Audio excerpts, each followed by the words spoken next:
Dust on the truck bed, mile after mile. Fields stretch out wide like they got a mind of their own. Red sign at the hall, coffee gone cold. Everybody talking with a fire in their bones. Hear that rumble now, under boots on the floor. October is coming and we want something more. October 19th, we're standing up. October 19th, we've had enough.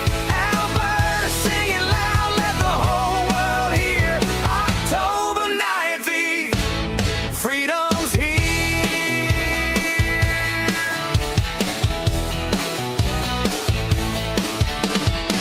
Hard hats on hooks, checks run thin, hands on the ledger and the same old grin. From the shop to the rig, from the barn to the street, people keep asking, what do we believe? Hear that rumble now, under boots on the floor. October is coming and we want something more. October 19th, we're standing up. October 19th, we've had enough. Alberta singing loud, let the whole world hear. October 19th, freedom.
bled their ink in the dark for the dancers in silence, keeping rhythm in their hearts.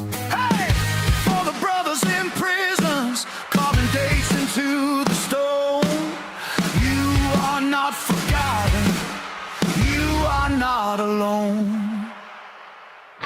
Pressure will rise, I swear it. Hear that echo in my bones. From terror roofs to the ancient thrones. We're breaking their walls, we bear it. Every tear, every battle cry. You can cage your body, but the soul won't die. Pressure will rise. Oh, Persia, we're rise. We stand together till the falcons fly.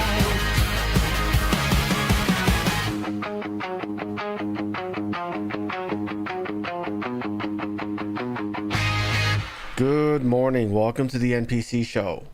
Deprogramming the world one NPC at a time. I'm your host Frank. Today's a mess. Good Lord. Give me a second. Where's that song? Damn it. Whatever that one's gonna do. Yeah, today's what again? Today is Friday, August 7th, 2026. Yeah, rough start. Holy crap.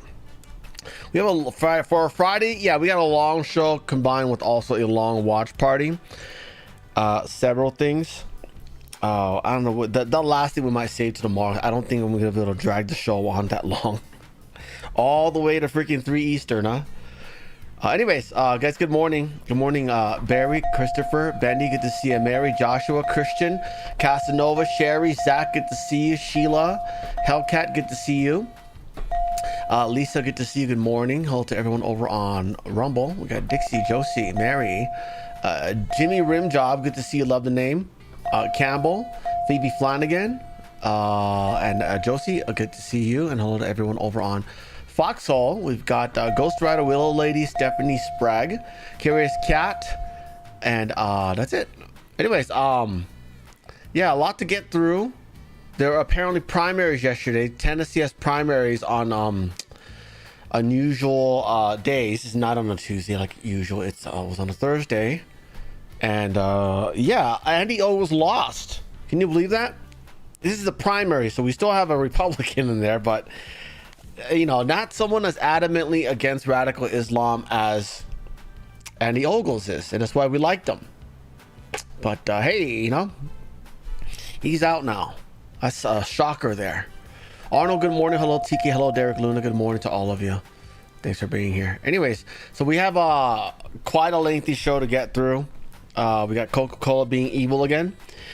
We also have several things to watch from Trump yesterday. We have one, he did an EO signing. He's going after birthright citizenship again. Yeah, he's doing a slightly different EO that doesn't necessarily ban it outright, but like bans like the act of trying to have a baby here just to get citizenship type of deal. Just different wording. So he's doing it again. Obviously it'll be sued and it'll go all the way to the Supreme Court, and hopefully ACB does the right thing this time. Linimus, I need protection, yeah. So we got that.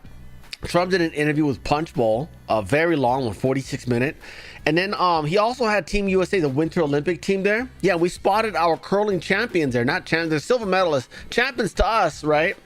But yeah, Corey and Corey, they were there. They're standing right behind Trump. And I actually got a little screen grab of it. It's freaking awesome.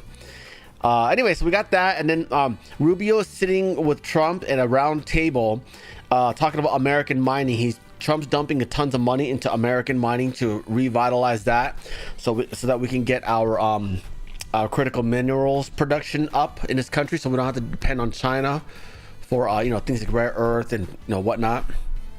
So that's at 3 Eastern though. I don't know if there'll be enough people by then. Usually by 3 Eastern everyone's just gone, right? So we'll probably say that's tomorrow, maybe. We'll see. Yeah, we might see. And then if there's other things to watch too, we got an episode of Asian Women Are Awful, a short by Joshua, things like that. But again, we have a lot to watch before that, so if there's not enough people, then we'll do it tomorrow. Hello Diane, good to see you, dear. Hello Barry, good to see you. Good morning. Anyways, let's get going, guys. First story of the day, the Red Cross deleted a documentary about this person here. Why? Because this person was an Afghan migrant success story, okay? Success story, I'm throwing air quotes. Because what did he really do? He just won in boxing? Really? You did good in boxing, huh? Well, this guy was arrested for stuffing the body of a British aid worker in a suitcase. Oh, you rock star. You rock star. That is a success story for his people, right? We know the Islamists love this. Anytime you stuff someone into a briefcase that is not Islamic, it is a win for them. It's a big success story to them. Yeah. Since this happened in the UK and he's Islamic, he probably won't get in trouble at all. They'll probably let him go. Yeah. They'll probably even like polish up his title belt for him. But like, oh, here you go. We're sorry. Sharif Ahmadzai. Anyways, 26-year-old ordered jailed pending trial by a Greek court. This is in Greece. Oh, he killed a woman. Well, you know, to them, they're like not people, right? So, I mean, that's like, you know, you got to be inclusive of their culture and, you know, be considerate of what their beliefs are, right? You know, it's like man, cat, and like woman down here. I almost said dog, but I'm like, oh yeah, so they hate dogs too. I still think though the dog would outrank the woman though, right? Yeah, in Islamic culture. So anyways, that's what he did. This is what they do. This is normal for them. You know, we're just gonna have to get used to it, right, guys? A little bit of adaptation there. Next story.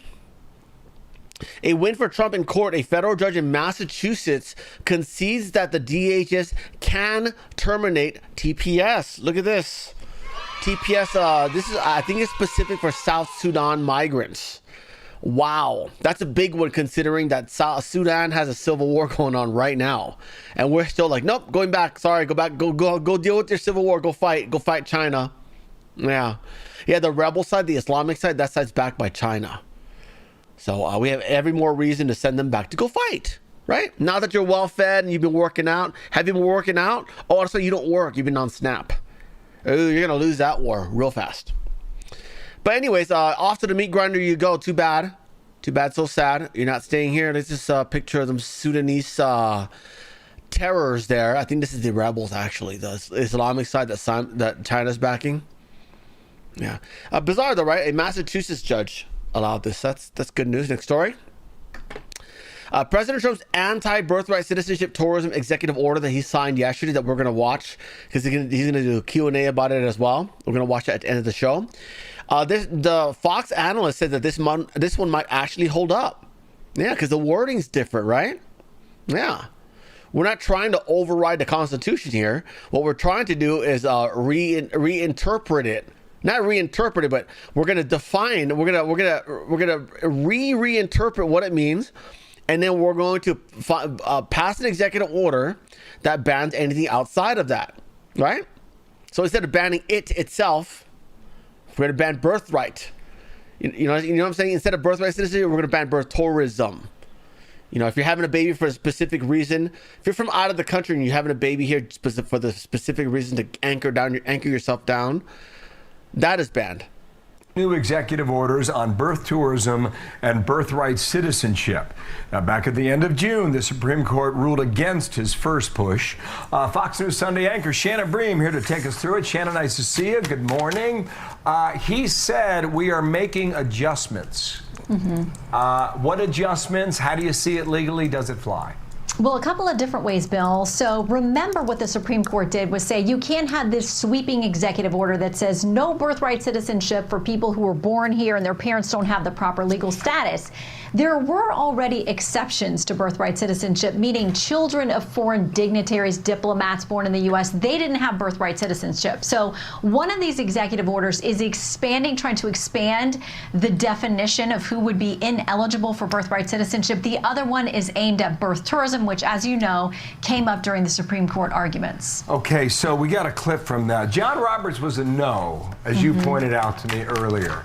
Here's the audio now from the arguments, and you were inside. Listen.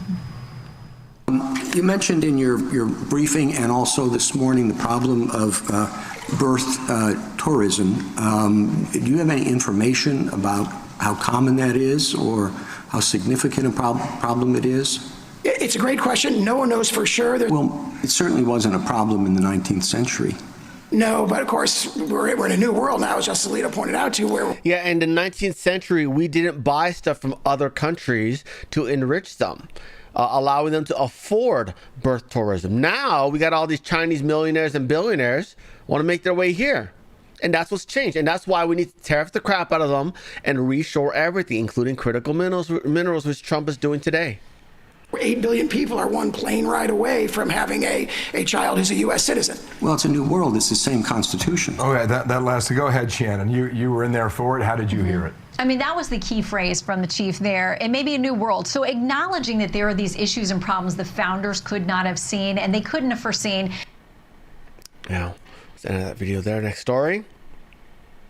Some bad news. A federal appeals court judge has ordered Trump to stop all construction at the White House ballroom before he gets congressional approval. So I think it's going to have to go to the Supreme Court now. Let's hope ACB doesn't chicken out. Yeah? Let's hope she's not afraid people are going to protest in front of her house and vote liberal again. You should have never picked a woman, Mr. President. Holy crap. Next story. In Los Angeles, they spent $1 million to build a public restroom for homeless people. It's been complete for 6 months and it's still not open. Look at that. Because if you open it, then you got to pay money to maintain it, right? And that's going to cost money. So what do? You never open it and you keep asking for more money. He says, we need to complete this so we can open it. $1 million, guys. Holy crap. Los Angeles spent nearly $1 million on 2 toilets at Runyon Canyon. Nearly 6 months after the building arrived, the doors remain locked. The city says utility work and inspections continue. Fox 11's Matthew Seedorf is live with why this pricey project has yet to serve a single hiker. Matthew. Well, Laura, neighbors say that they haven't seen construction workers out here for weeks. Take a look at the bathroom, though. You can see the 2 stalls and the sinks. Even the lights are on. What is that? Runyon Canyon. This is for hiking. Yeah, a lot of bad stuff happens at restrooms like this, by the way. And it looks done. Many are wondering why this is still up. New questions swirling over the controversial nearly $1 million bathroom in Runyon Canyon. Here it is. In February, the prefabricated building was wheeled in. Now, 6 months later, the doors are still locked, and some can barely hold in their frustration. I've had some close calls, but, I had to improvise, but that's all I'll say because I don't want to incriminate myself. According to the Council District 4 website, construction began in January and was expected to take about 15 weeks, putting completion in April or May. They're about 4 months behind schedule, and I'm here every day and never see people working on it. Now the 2 stalls, sinks, sidewalks, even the lights all appear in place, but the fencing is still up. A lot of things like that happen in California, where a lot of money gets poured in and a lot of time goes by and we don't see the results that we hoped for. Makes me wonder, dude, it's like, are they, appropriately putting the funding, where they need to put it? Earlier this year, Councilwoman and now mayoral candidate Nithya Raman's office told Fox 11 the restroom was paid for through a grant and would improve infrastructure for the roughly 2 million people who visit Runyon each year. Doesn't look like it cost $1 million. I don't think it's ever going to actually be finished. Now, months after it was expected to open, many are asking why the new public restroom remains behind locked gates. We have to, you go somewhere, and we're not animals, so they got to finish it soon. They paid a lot of money for that. There's zero transparency, zero follow-through. There never is. It's not with liberal governments. It's very odd. They spent $1 million on that little shack, guys. That little cinder block shack right there. I could have built that for like a couple $1,000s. We've asked city officials for an update on what's causing this possible delay so far tonight. We're still waiting to hear back. Reporting live, Matthew Seedorf, Fox 11 News. Yeah. That's fraud right there. Next story. This guy right here was found to be the guy who torched this church here.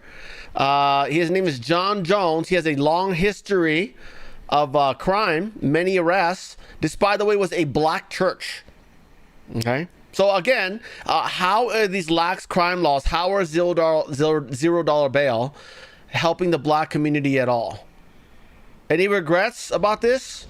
Pastor, I don't know, Tyrone, whatever, whoever was there. Now, this is a black church burnt by this guy. He literally just went to the side of it and set a fire, and then boom, it's all gone. Yeah. Next story. A former Clinton pollster named Mark Penn explains how easy it will be for Abdul El Sayed. I'm going to say his name as butchery as possible. Abdul El Sayed. El Sayed. El Sayed. Anyways, he's talking about how easy it is going to be for this guy to lose a general. Yeah, because he's very, very far left.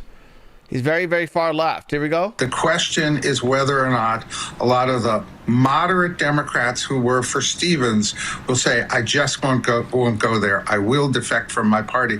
Not even just the moderate ones. Okay, the blacks don't like them.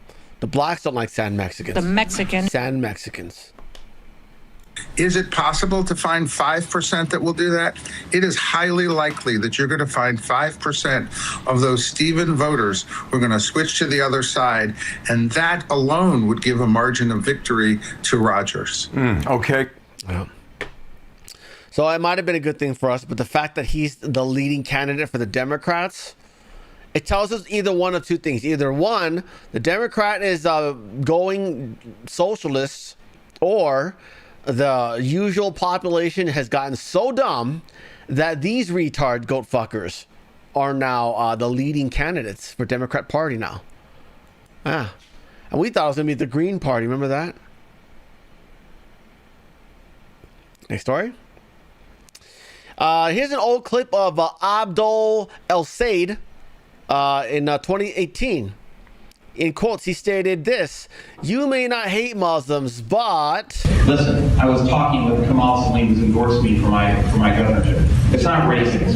He was talking about it as a function of his religion. Well, it has nothing to do with religion. Just because he's got the keyword Muslim in it doesn't mean it's a Muslim organization.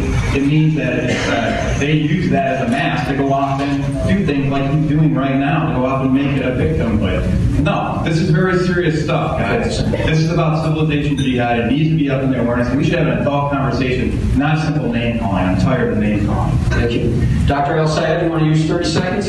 And Shri, okay? And Shri, you can get your 30 seconds first. Oh, it's that guy, the guy that just got primaried. The Indian dude? So I grew up in this state. And you can imagine going to school with a name like mine, you get a fair share of bullying. The fact is that I just don't pay attention to bullies. It's not worth it. But here's the thing.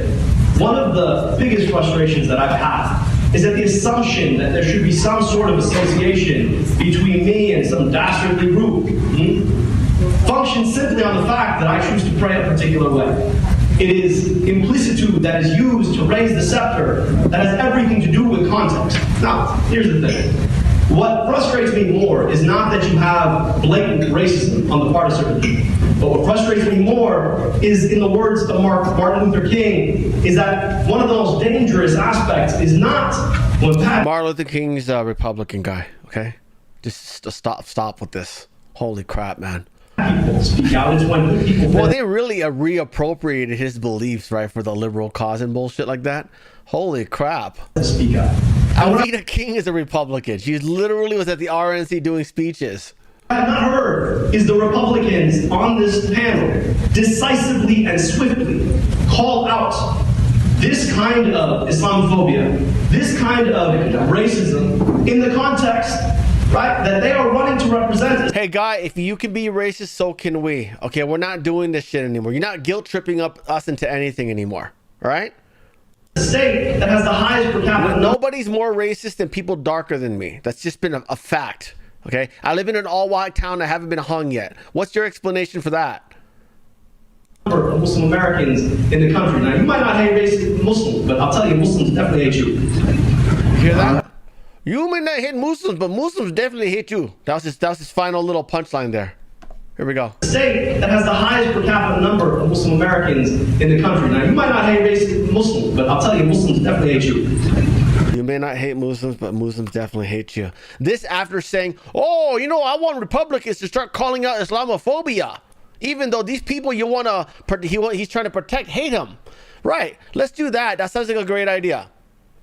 Stupid shit. Thank you very much, David Storrs, for the donation. Thank you, buddy. You're keeping this channel alive. Yay. What is that? Secret fishing fleet. Oh, that sounds interesting. We'll add that for tomorrow, maybe. What is this? What is this? Official. It's funny. The massive victory. Since Trump took office, foreigners have lost 1.3 million jobs.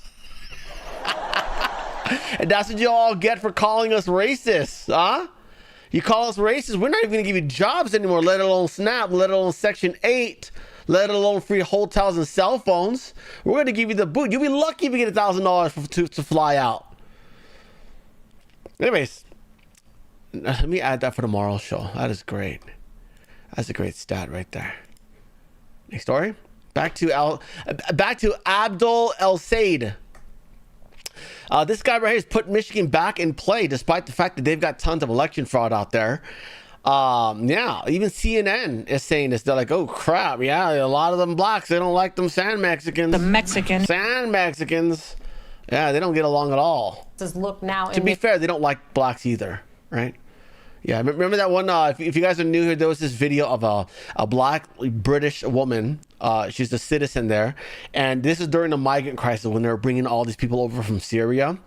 And these Sand Mexicans, Sand Mexicans were actually saying things like, I do not want black people cleaning my room. Keep them out of my room. I don't want these N-words.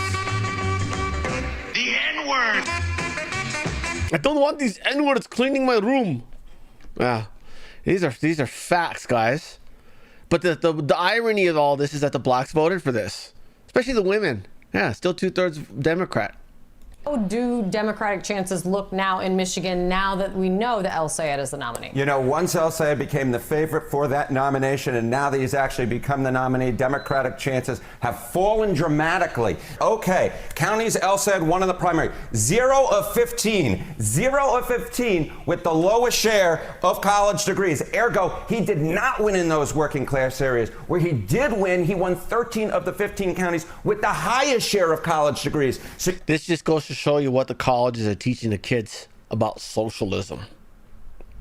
You're thinking about Democrats having real trouble amongst the working class. El Sayed support came dramatically from those areas. In fact, not where there is working class folks, but where there are highly educated folks, more from elite circles than from the working class circles. And I think there's real worries among Democrats. Will that transfer over to the general election and El Sayed continue to have the problems that prior Democrats have had with the working class? You think that's not the only worry the Democrats should have here? No, it's not the only worry because, I mean, the polling estimated El Sayed's primary margin by about 10 points. And I think there's a real question, will that happen in the general election again? Because the general election polling is quite tight. And what we know in Michigan is the candidate of the college degrees tend to be overestimated. Will that happen with El Sayed? Maybe, but I think it's just another worry in why this race has closed dramatically and the folks who are trying to handicap it. Super. Yeah. Boy, you guys, Mr. President, we got to get on that voter roll cleanup. I don't think Michigan is partook in that voter roll cleanup. And when they do, by the way, they're just going to re-register them in October. It happens every 2 years. Every 2 years, there's a surge in voter registrations in September and October. And then after the election's called, they go and do voter roll cleanup. Every 2 years. Next story. Chris Cuomo, in an interview with Bill O'Reilly, we'll do it live, fuck it, O'Reilly. He's trying to play stupid. It's like, what's a communist? Who's a communist? Who's a communist? Who's a communist? Yeah. The guy who's trying to build credibility and get people to believe him and believe in what he has to say is now playing dumb. How does that work for your reputation there? I don't know.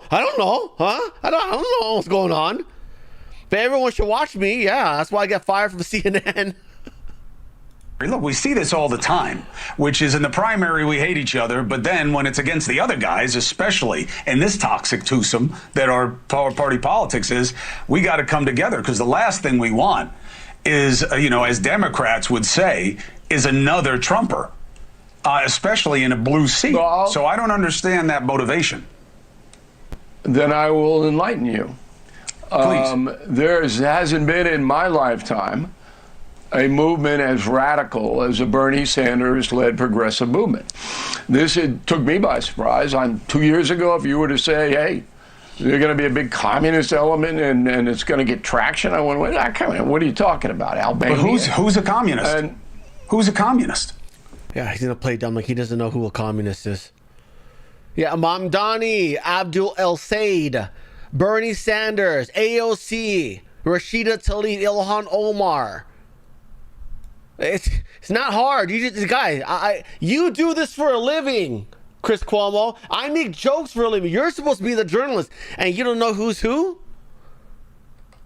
Well, who's a communist? Look, the means of production is what people like Mamdani want to control. All you got to do is look it up, okay?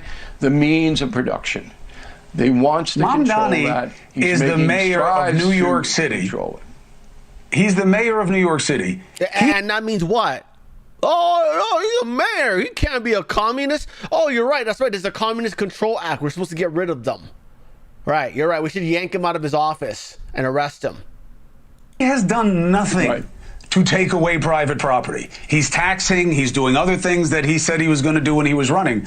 But this socialist thing, let alone communism, there's not a communist country on the face of the planet. I know you don't buy it. It's a boogie. Did you hear that? He just said there's not a communist country in the face of the planet. Yeah. Tell that to the Chinese Communist Party, you fucking idiot. He's doing the same shit. He's doing the same thing that that guy Fact Finder over on Foxhole who was saying, oh, Asian women are wonderful. They are all perfect. China is a capitalist country. Russia has dual and fair elections, unlike America. Right, they kill their political opponents, but they have fair elections. Yeah, anyone who catches up to Putin, dead. Twice already. Anyways, and by the way, that's why we have a daily episode of Asian Women Are Awful. Yeah, because of that guy. This is all they're doing now. The CNN talking point is, oh, communism doesn't exist. China's a capitalist country now. You have nothing to worry about. Pedos are bad, and nobody's a pedo on the Democrat side.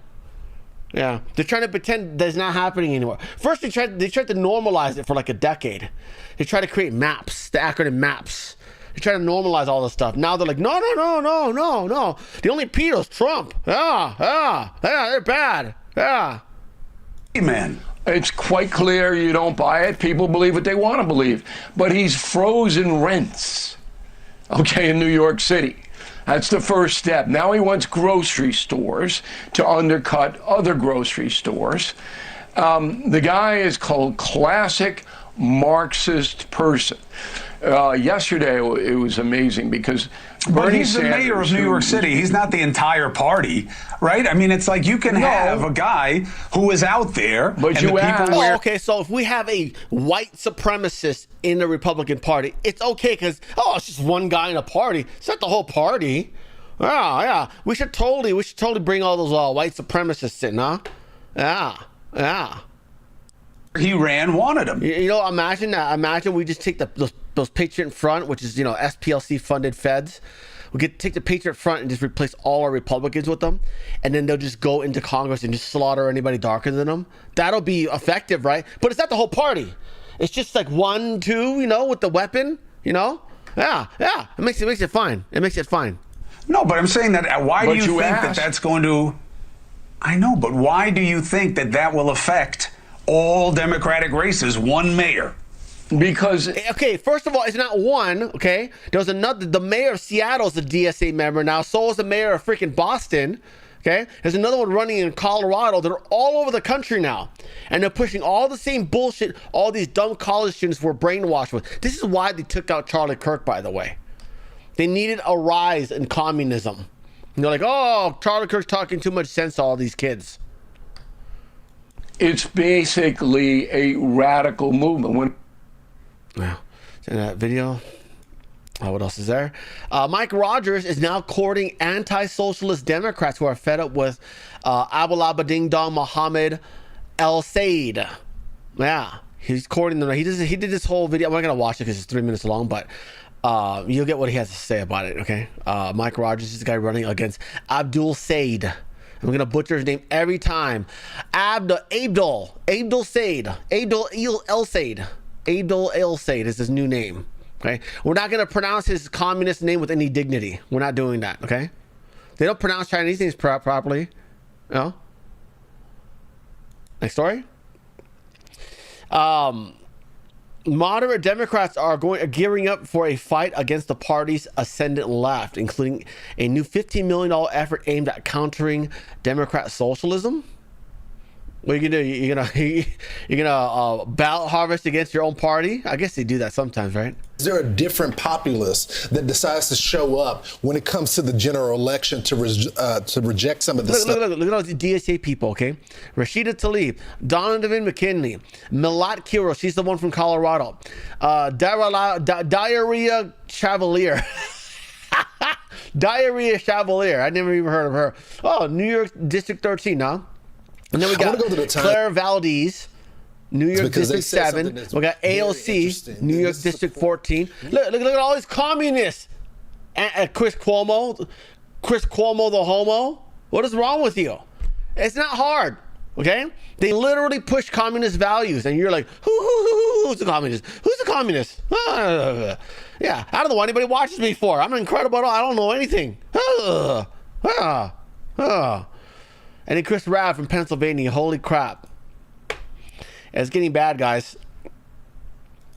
So they're, I don't know, with this $15 million. You're going up against AOC. She has a higher odds of being president than Newsom does. The only problem is she's a woman, and women generally vote for the person they rather sleep with, which is going to be Newsom. You know. Let's watch the rest of this. Well, we are preparing for the next war that is coming, said Jonathan Cohen, the president of Third Way, a leading centrist Democratic group, revealing to the New York Times a new $15 million effort between now and 2028 to discredit the democratic socialism. I think the one thing that they got... That's going to be a challenge because most of the values that they've been pushing was socialism. They just haven't been openly saying it. Social programs... We got way too many of those. That's where all the fraud's at. That's why the DSA loves it. Wrong here when it comes to Third Way. Sandra, they think this is a money issue. You realize you realize why does it surge in this, right? Why does it suddenly a surge in DSA? Because the general public is now recently finding out that the Somalis in Minnesota have been doing all that fraud, and they can make all that money if they just push DSA. You know, even though we have our own federal fraud, anti-fraud shit, if they take the mayoral seat, the governor's seat, things like that, they can make their own state level social programs, their own city level homeless program, things like that. That's why it's surging, by the way. It's got nothing to do with ideology. Okay, it's got more to do with the fact that there's money to be grabbed. That's what it's about.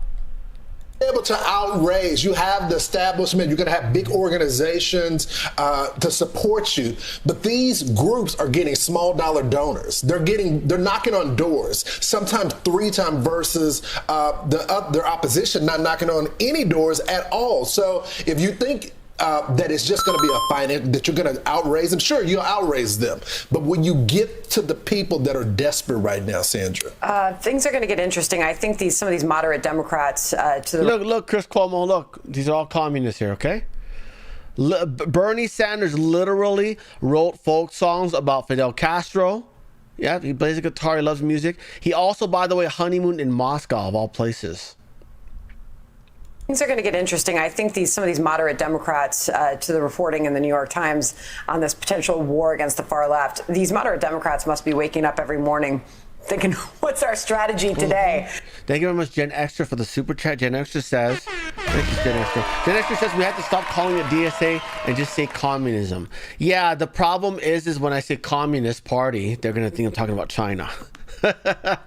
But we know what we're talking about. Yeah, they are communists, and the problem is that they can't.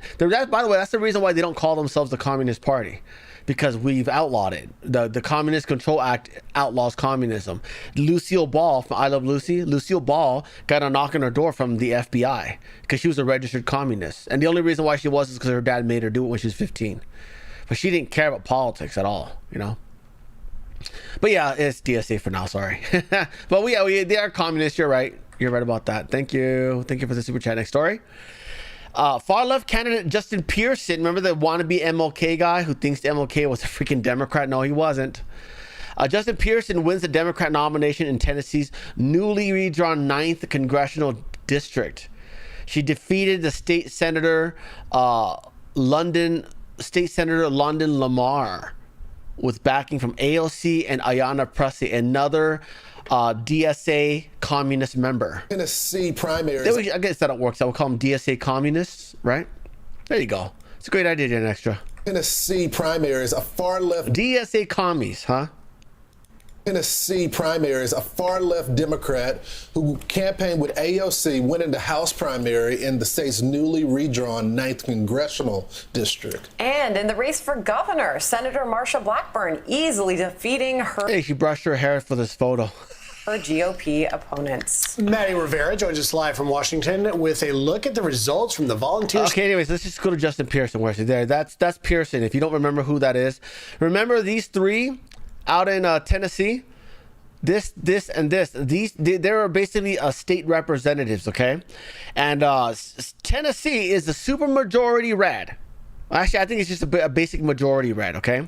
And, they get to debate and stuff like that, but because, they would debate and they would have votes and they wouldn't go their way. So you know what they did? They just went and just took over the floor. No one got to talk about anything. There's no order. They were just standing there screaming, like, no, they brought a bullhorn. Again, you're not allowed to bring a bullhorn.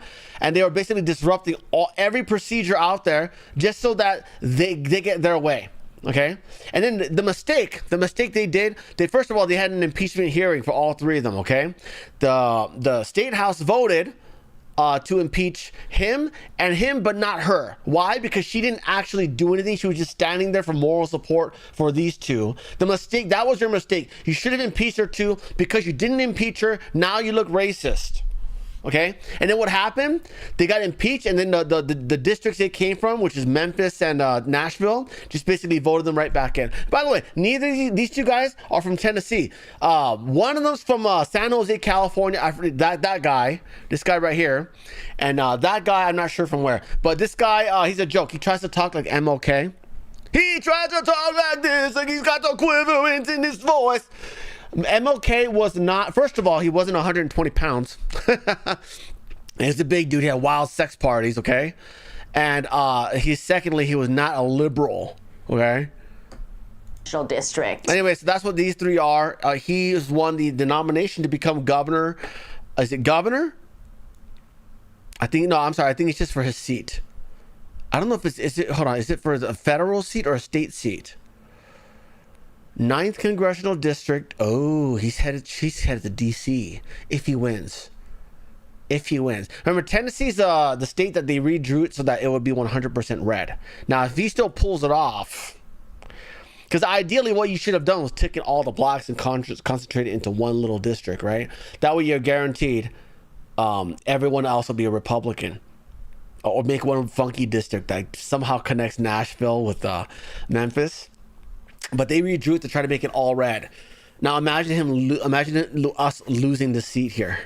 Imagine us losing 2 seats in Tennessee because we got cocky about redrawing it. You know what I mean? So anyways, yeah, so she beat her by a lot. I mean, that makes sense because women vote for the person they'd rather sleep with, and that's not her, it's him. That's a big margin. So House District 9, huh? Anyways, well, so he's trying to head to DC. That's some I don't think you're ready for DC, buddy. Kid. Would you think you're AOC or what? AOC got by because everybody wanted a banger. Nobody wants a piece of you, dude. Next story. Senator Rand Paul has officially hand-delivered. This is basically the notice of contempt to the DOJ to prosecute Fauci for contempt. And again, this is things they got Steve Bannon for, and Peter Navarro. They both did jail time for it. So they're because of that dangerous precedent that the Democrat and the Biden administration created. Now we can pretty much do this to anyone. They can subpoena everyone in the entire country, And if they don't show up on their own dime, on their own flight, their own hotel to go testify in Congress, that is contempt and they can go to jail for it. And then even if they want to appeal it, they still have to go to jail while their appeal is in process, which then they would probably do all the time that they would need anyways by the time their appeals hearing comes up, right? So you don't really get to appeal actually. But again, this is what you wanted, Democrats. Can we expand this idea here? Just get everyone, get every single, how about this? Get every single FBI agent that raided a pro-life activist or conservative just because he was told to do as his job, okay? People need to, law enforcement needs to know you cannot violate someone's rights and laws just because your boss told you to, okay? There is no manager appointed murderer. There is none of that. That's not a thing, okay? Oh, and by the way, you should also get all the IRS agents. Remember how the IRS agents, they all bought guns and ammo and they went around collecting back taxes. They went from not door to door, but door to door to everyone who owed back taxes, and actually went there armed, demanding checks from people. Yeah, there's actually videos that we covered it here.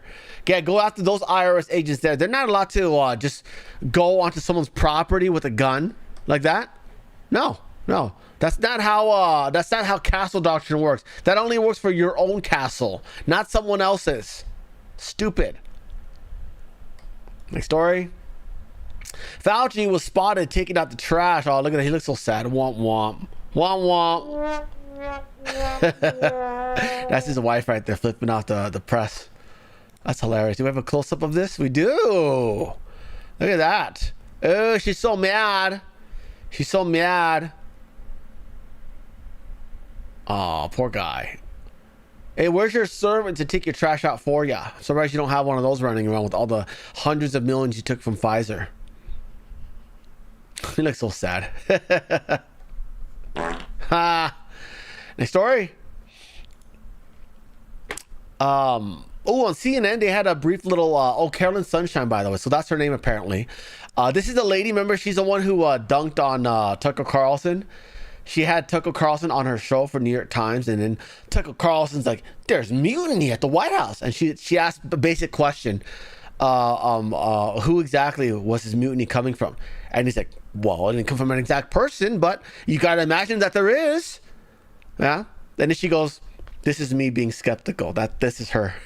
So her name's Carolyn Sunshine. I love this lady. Anyways, so she's here to talk about Fauci. She says here he should be in a mental institution, and CNN jumps to defend Fauci. Yeah, here we go. Prosecuting him, the guy should be in a mental institution. He's a textbook sociopath. Oh, I got the wrong people. Hold on. So that's not Carolyn Sunshine. This is Carolyn Sunshine. So who's this lady?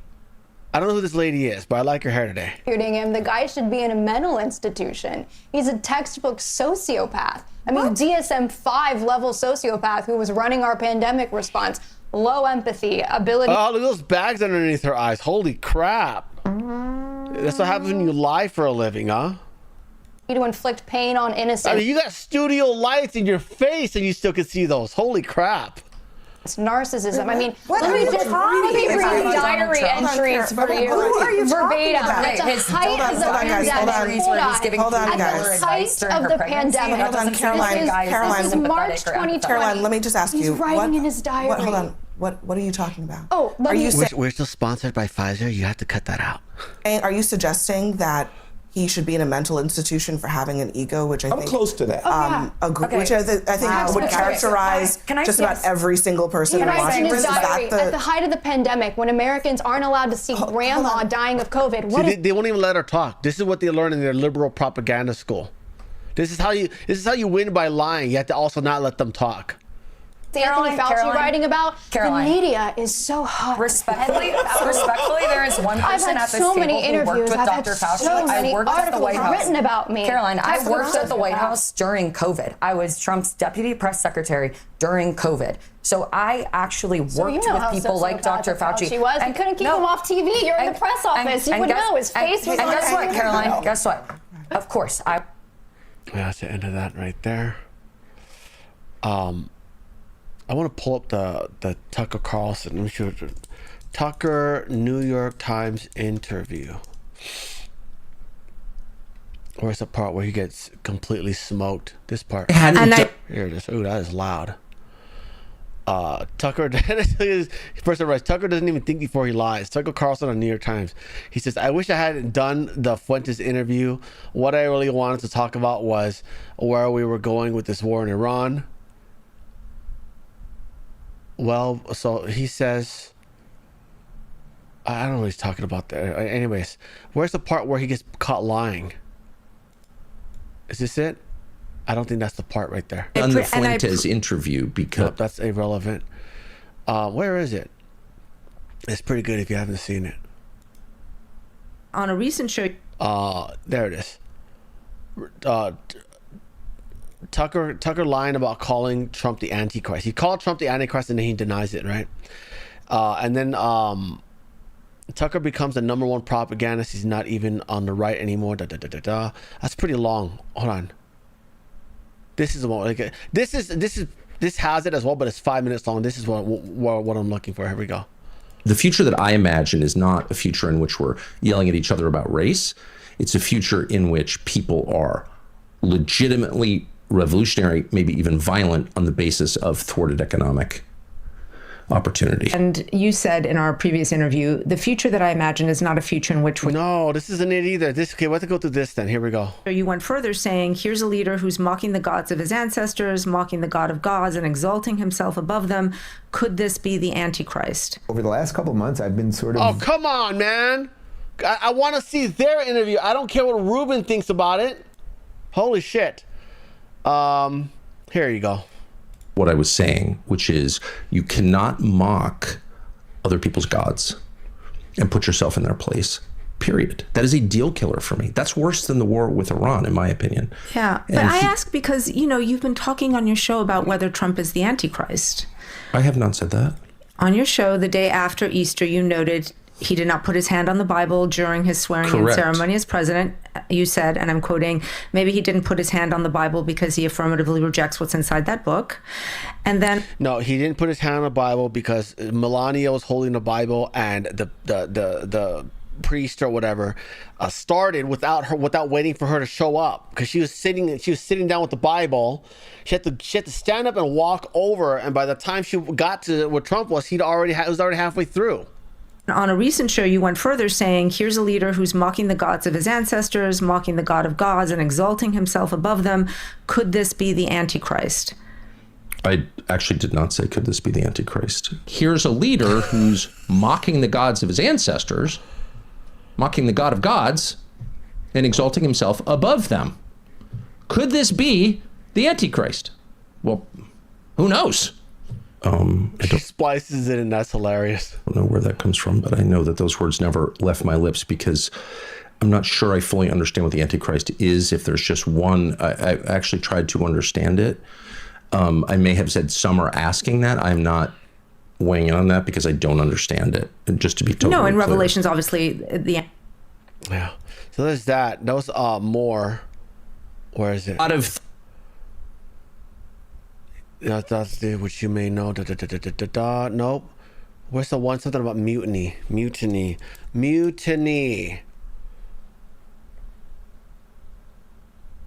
Anyways, we're not gonna find it, but he basically said, "Oh, there's mutiny at the White House," and then she's like, "Oh, really? Who's from who?" And he's like, "Well, it's not a specific person, but you know that there is." Yeah. And then she goes, "This is me being skeptic." Anyways, this is a great interview. You should look for it. Next story. Coca-Cola is facing backlash because they're doing this new promo, right? Where you can go on the website, you can order a special can with like your friend's name on it and stuff like that, right? However, there are certain things you type that it is okay with and certain things that it's not okay with, okay? If you were to type Jesus is the King, it will say you're not allowed to do that. If you type the word Virgin Mary is wonderful, not allowed to do that. Now, if you type the devil is king, perfectly fine. If you put Muhammad is good, perfectly fine. Okay. So again, they're doing this again, guys. The same company where in their training manual told people to be less white. Okay, blatantly. And if those of you who've forgotten that and gone back to drinking Coke, Please remember this and stop drinking Coke. Not just Coke, but their entire portfolio. We're going to go through that in just a smidgen.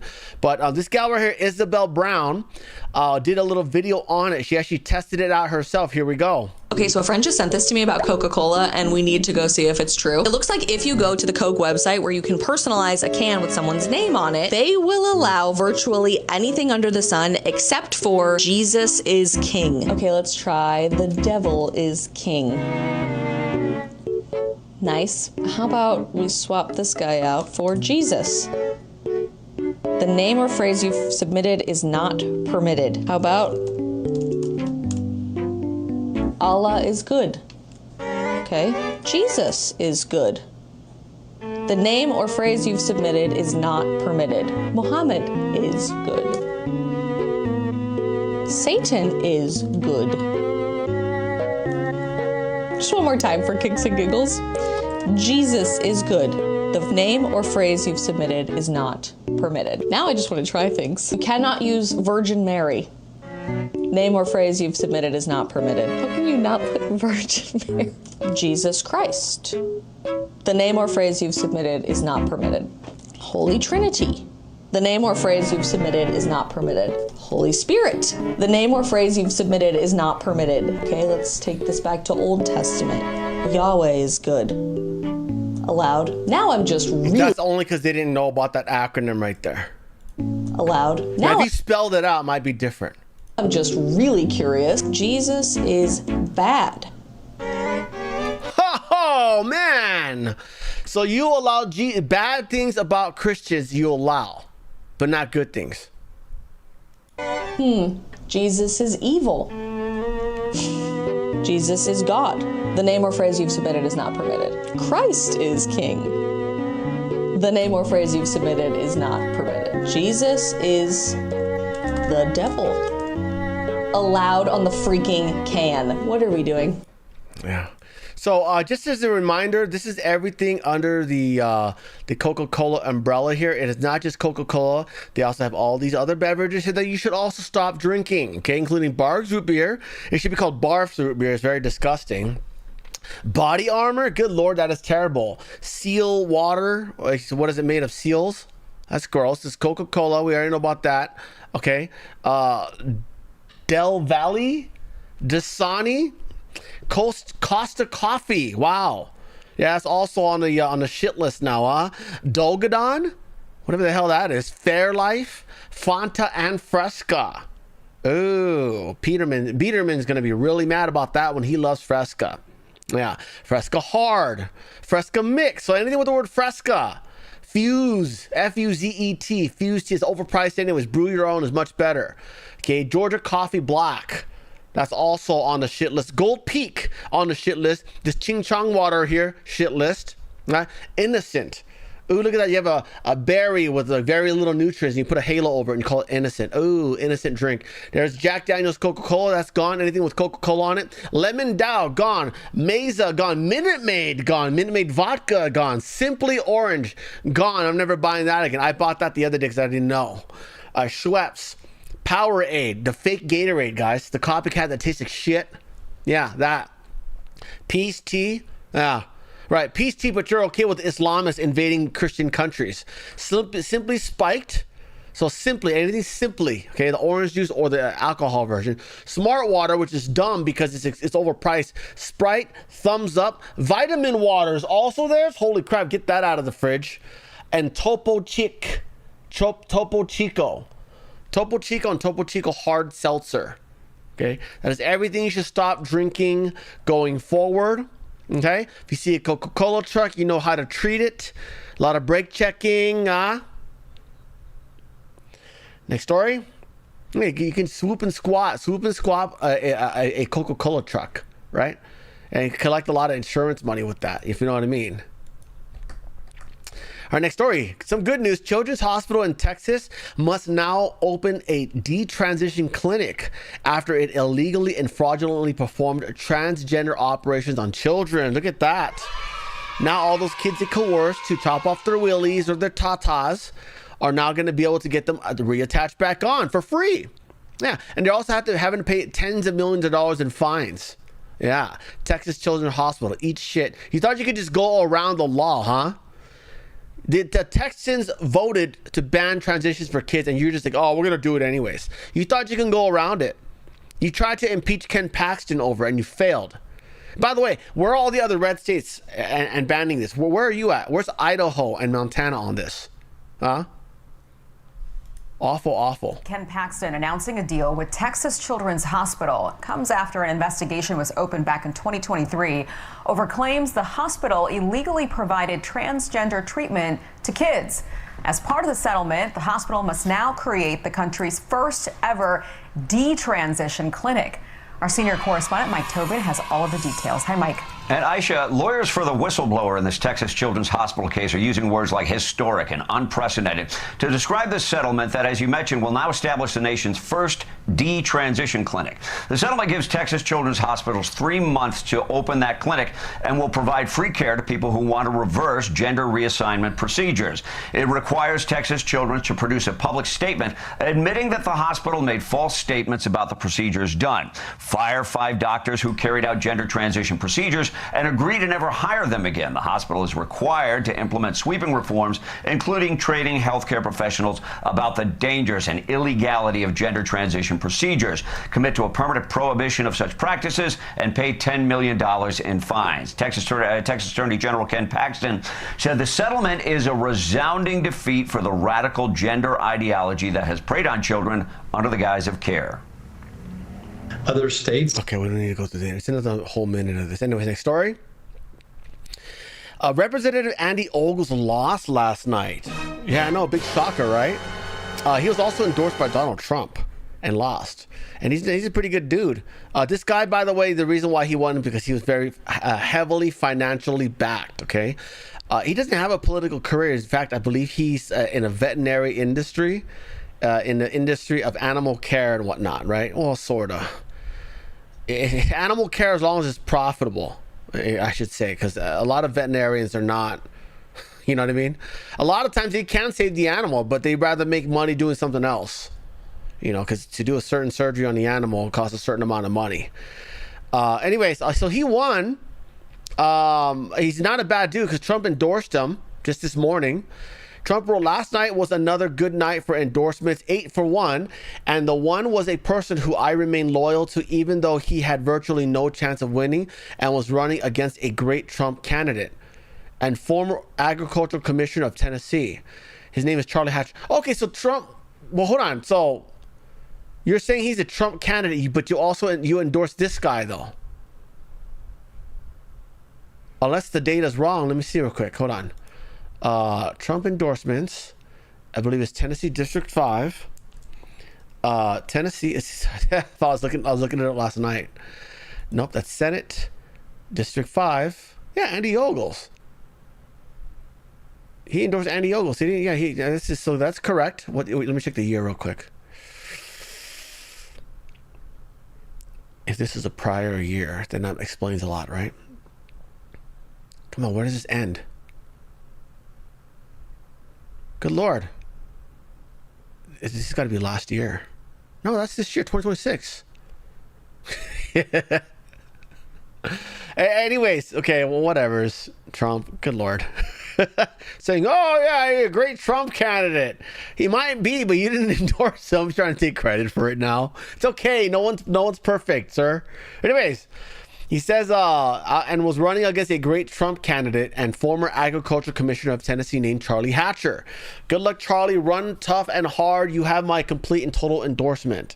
So again, this guy's not a bad dude, but it's just a shocker, you know? I liked Andy Ogles because he was heavily anti-Islamic.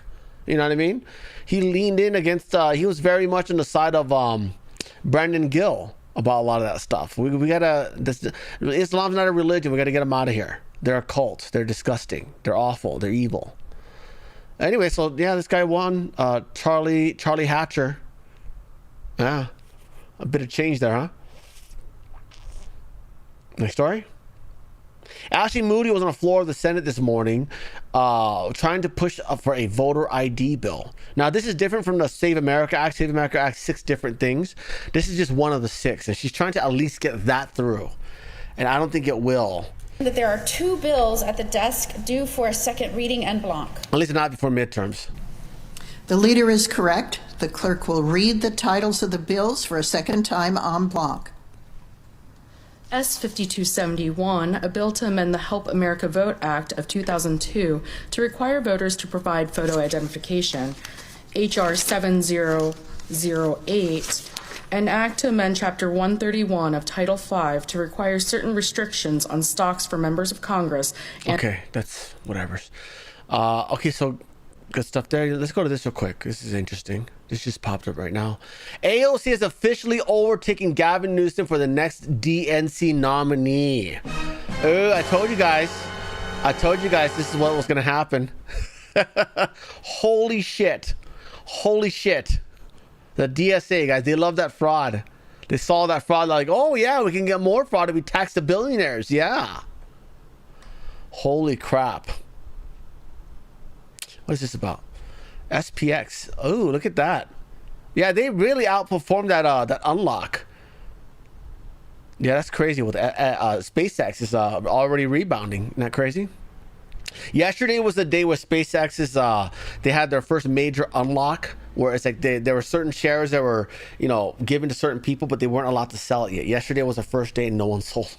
The price went upwards. They probably did. They probably sold a little. They probably did a limit order so it didn't go down. It would just like the price was stuck at 110 for a long time throughout the day, which is bizarre because the stock usually does this, right? But no, it was stuck at 110 for like hours and hours. Well, it's at 130 now. Oh, look at that. Congratulations to whoever bought SpaceX this week. Anyways, next story. Oil imports from Saudi Arabia fell to 0 in July. Look at that. Oops, wrong button. That's a fart button. Good stuff. And this is the result of drill baby drilling. Not that we don't like Saudis, but other people need their oil, and we've got plenty of our own now, right? Not a problem there. Next story. A source close to the Saudi army says that the coalition will not stand idly by on Houthi attacks in Yemen. Yeah, the Houthis are not only attacking, they attacked an airport in Saudi Arabia, they also attacked the Yemenis army. Yeah, they are really rebelling out there. So Saudi Arabia is going to do something about it. And you know what else they did? They finally made Turkey pick a side. Remember, Turkey is a country which bizarrely they're in NATO, right? But Turkey is a country that would have been on Iran's side had Trump not been president. But because Trump and Erdogan, which is this guy right here, because Trump and Erdogan are such good buddies, Turkey stayed out of that war. In fact, everyone stayed out of that war. Now, imagine if it was Biden who started that war with Iran, knowing that Biden would probably send everyone in to fail and send them in into the meat grinder. All these countries, Saudi Arabia, Pakistan, Turkey, Kuwait, they would all be on Iran's side if Biden started a war. Okay? But because Trump is he's mostly not a warmonger. He's not a warmonger. He's just trying to stop them from getting nukes, right? But because of that, these guys are all on our side, sorta. This is by the way, what this meeting is for. This happened just today, this morning. Pakistan and Saudi Arabia already had a security deal. Okay, Pakistan didn't have much of a military, so Saudi Arabia agreed to be their military to protect them. But Pakistan, in return, would develop nuclear weapons for Saudi Arabia, so that way Saudi Arabia is not caught with nukes. Okay, but that's their little arrangement there. By the way, they added Somalia, like a couple months ago. Like we're talking about the southern Somalia, the bad half. They added Somalia to their little security group here, and now Turkey's been added. Yeah. So if basically any of these countries get attacked, the rest have to join. Which I mean, it's kind of bullshit because I'll tell you what, they don't have the balls to do it. Why? Because Saudi Arabia's already been attacked a number of times, and they have not. They've kind of attacked Iran back. I mean, I guess they are keeping their word on it. Because Pakistan did deploy, I think, 10 to 15,000 troops to Saudi Arabia in preparation in case they need to go into Iran or whatever, right? But now it looks like Turkey's in this as well. So, yeah, they finally been forced to pick a side, and they're picking the less radical side, you know. Still the ill-informed side that needs to find Jesus. But the less radical side, Turkey now is on. So I guess they just got to go get Romania now. Anyway, so I thought this was interesting this morning. I was like, holy shit. Turkey's not a small country, guys. I think they're bigger than Saudi Arabia. They just don't have all the money. You know? Anyways, so interesting stuff there, where new lines are being drawn between all the allies, huh? Next story. Thank you, David. You're awesome. You're the best Christian I know. You and your son, a very wonderful Christian family. Yeah. You're actually Joshua told me about you guys. I think your pastor or whatever was at the White House like recently, a few months ago or something like that. I think that's what he told me. I forgot. Anyways, onward with the show. Ukraine hit another wild berries in Russia. Yeah, this is the 5th one, guys. Wild berries is pretty much their Amazon. No, they're not connected to Amazon, but this is their raw goods, basic food necessity distribution centers here, and they're being destroyed by Ukraine because they've got new technology now that can help them target these things, and they are doing good. Yeah, so good luck, Russia. Next story. Oh, you know that big fire in Greece where they arrested 33 people? One of the people they arrested for arson was the mayor. It was the mayor of Athens. No. I don't know if it's the mayor of Athens, but it's one of the mayors. The wildfires is in Athens, but the mayor was arrested. Now, I don't know if he's part of the arson or maybe they got him for negligence, for not clearing off the brush when you had a budget for it. But again, that's what should happen, right? If LA has an allocation of money from California government, the state government, to clear brush, and they didn't do it, this fire should be on the responsibility of Mayor Bass. That's how it should be. See, Mayor Giannis placed in pretrial detention charged with arson over a wildfire-ravaged forest near Athens. Now, is it arson because he was negligent of cleaning the brush, or is it arson because he was out there with matches and gasoline? Two different things, right? Because you can consider it negligentary arson. I don't know. Investigators believe the blaze began with a spark from power cables near Agios Vasilaka Ding Dong and spread rapidly in the wind. So they're getting him for negligence then. Because if they're saying power line started this, then obviously now we're not talking about gas can with matches, right? Apostolulu owns an electrical installation company linked to a wind farm. And he and a contractor face more than 10 years in prison if convicted. Wow. Again, they're blaming the power company. Okay, so this is not his fault then. This is not his fault. They keep trying to blame the power company. No, it's the fault of the people that were supposed to clear the brush. Okay, you're supposed to do controlled burns regularly and not have women on your firefighting crew unless it's Kathy. Because the Canadian one, holy shit, that was a mess, right? Yeah, remember the one a few years ago, the gigantic Canadian wildfire in Alberta, that was caused by a botched controlled burn by an all-female firefighting team, an all-female international firefighting team, I might add. Yeah, they were in training. Yeah, I wouldn't say they were in training. I mean, they were doing the actual work. If you were in training, you'd be like in a quarantine hill, right, with brush to burn. No, they're supposed to do a controlled burn. No, instead they just burnt down half of Alberta. Yeah, because of whammons, right? Love you, Kathy. Anyways, so that's interesting there. So they're getting the fire department then. They're getting the energy companies again, and it's like stupid. You're gonna put a productive, law-abiding person in prison because the government forgot to clean up the brush. It sounds like no one should be in the energy sector, huh? Like maybe you just let the government deal with it. And then you can arrest the government like they'll do that. Oh, we're the government and we investigated it ourselves. And we have just determined that it's the residents' fault for living there. It is their fault that their house is burnt. Yeah. Fucking governments, man. They did the same thing in Hawaii, by the way. They blamed the power company for the Maui fires. Stupid. And then meanwhile, they didn't clean the brush for like years. Next story. The FAA is investigating an outage at a major air traffic control facility that knocked out radar and communications, grounding and diverting flights across 9 states. Hey, good morning, Rebecca. In all, that outage lasted about 2 hours and 6 minutes, but the impact was felt long after that as a huge portion of Midwest airspace was completely shut down. This morning, the FAA investigating a system outage that shut down airspace over several states, disrupting hundreds of flights. What's going on with the airspace? Center is shut down, completely shut down. Flights across 9 states grounded or forced to divert, including all planes heading into or departing from Minnesota. Ground stop for all departures out of Minneapolis currently. The outage occurring at a major facility in Minneapolis that handles air traffic across 330,000 square miles, impacting radars and control frequencies. This map, with that wide opening in the center, showing just how few flights were operating in that area during the outage. Oh. And the impacted airspace is back open. The FAA says the exact cause of the outage remains DEI programmers. Is under investigation. DEI programmers. Okay. Say it. Next story. Spain threatened Italy with countermeasures if Rome did not lift its suspension of the free travel Schengen agreement introduced after the mass migration rush into Coca. Yeah.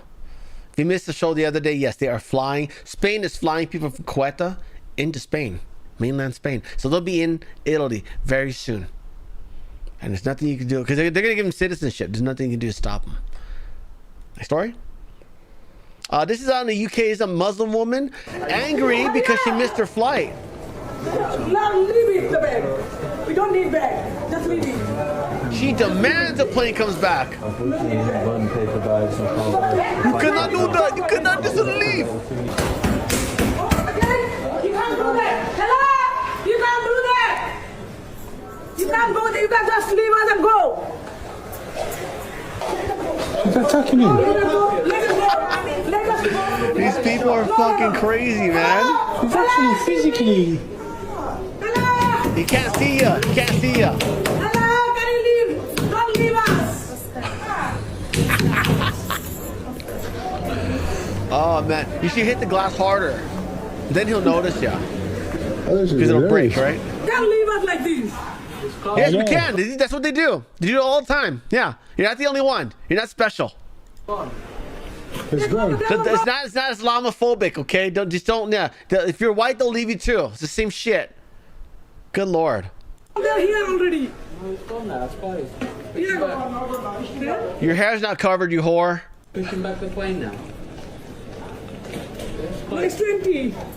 20, flight is 20. Yeah, that's what time it needs to be in the air for.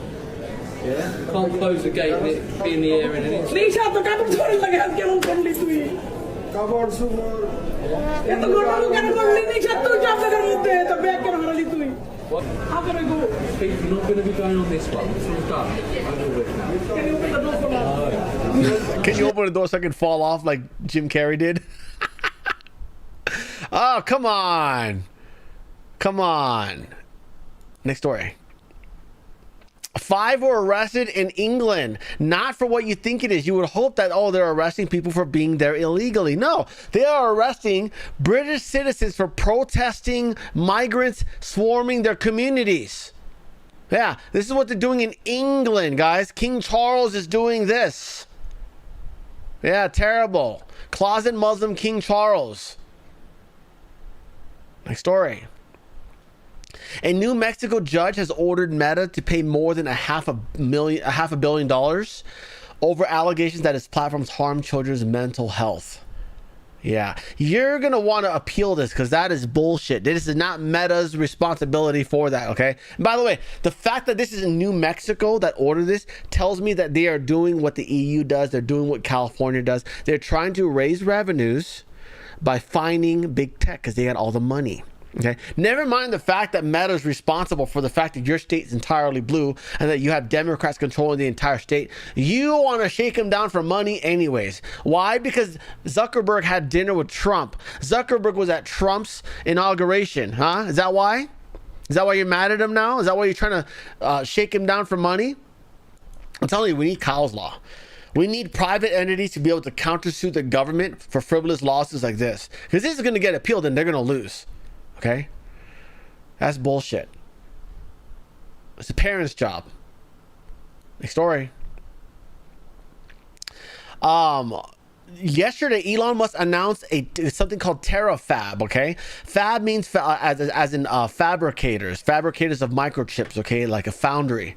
They're going to be making chips. And this is very interesting because it's the first project with two of his companies. It's a joint project between Tesla and SpaceX combined. There's a lot of rumors about those two companies merging, by the way, which is why Tesla stocks are going up right now. And so they announced that yesterday. It is a $16.8 billion facility that they're investing, and it's going to be, guess where? In Grimes County, Texas. Yeah. Listen to those happy Texas nerdy kids who are going to be working there making chips one day. Anyways, this comes after, not too long ago, on May 10th, someone named Lorena Gonzalez Fletcher tweeted out, "Fuck Elon Musk." And Elon Musk responded with, "Message received." And then he takes his $17 billion and he says, "Here you go, Texas. New jobs, more tax revenue, more productivity." Now, it's a much safer place, you know. What would you rather deal with, all the illegal immigrants in Texas, or the criminals that just keep letting go on $0 bill over and over in Los Angeles? Which one's worse? You know, oh, you could have made it in Silicon Valley. Same shit. They're going out there too. Yeah, they ran out of people to rob in the inner city, so they're going into the suburbs. And San Jose is not too far off from Silicon Valley. And that place is a dumpster fire Vietnamese trash town. Not really. It's actually like a middle-class area, but still. Dumpster fire, do my Vietnamese people. Ghetto. Rob you for your microchips and your robots. Anyways, so I thought that was hilarious to see right there. Next story. A Tesla driver in Colorado blamed autopilot for being pulled over. I'm a good citizen, okay? You cannot treat me like this good citizen. Are you going to sit here and wait? I'm guessing he's either a San Mexican, a San Mexican, or a street shitter Mexican. The Mexican. Street shitter. We got to find a good one for the Indians. Durka is okay, but I want the word Mexican in it. A Durka Mexican? Should we go with that one? A Durka Mexican. He's a Durka Mexican. The Mexican. Durka Mexican. There we go. That was fast. No, I want your supervisor right now, and you will be here. A little fast. It's the Middle Eastern. Yeah, he's a San Mexican. I wasn't driving. That's assessed driving, autopilot, sir. You're in charge, though, so I need to see your driver's license. I'm in charge, but I wasn't driving, so... I did not murder all these people. The gun is automatically firing. I just hold the trigger once. You're in the driver's seat. They're such unaccountable. I'm telling you guys, people from communist countries, the social norm is the more you complain, the more you get. And he's trying to complain his way out of this. You can blame the car all you want, but how can we sort out this problem, sir? Do you have a driver's license? I do, sir. The car doesn't have a driver's license. I need to see your driver's license. All right, sir. I did write you a ticket for speeding, 64 and a 45. I'm not sure how this whole thing works, but it's not the first person I've stopped that's been an autopilot. I don't know why they decided to speed, but there's no way the speed limit here is 65 or whatever it thought it was. It's only 45. So, you're telling me that this is not the first time that you pull over with the Tesla? Yes. I wasn't driving. It doesn't matter. You're responsible for it, guy. Okay? If I buy a gun and someone takes it from me because I didn't keep it stowed away or whatever, okay, and he goes and pops off a lot of people, I could be in trouble for that. Completely in charge of the car. You were driving. No, sir. I was here. You're missing the point. You are driving. I'm not driving. You turn it over. You know what you should do, guy? You should sue Elon Musk. Because he definitely does not have powerful lawyers that are good enough to countersue you.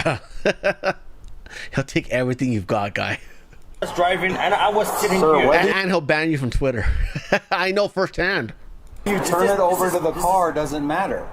You're still driving. You can say the car's driving as all you want. The judge is not going to play that game. You were driving. If you choose to trust the car... I need to see your supervisor, please. Sir, this is your ticket.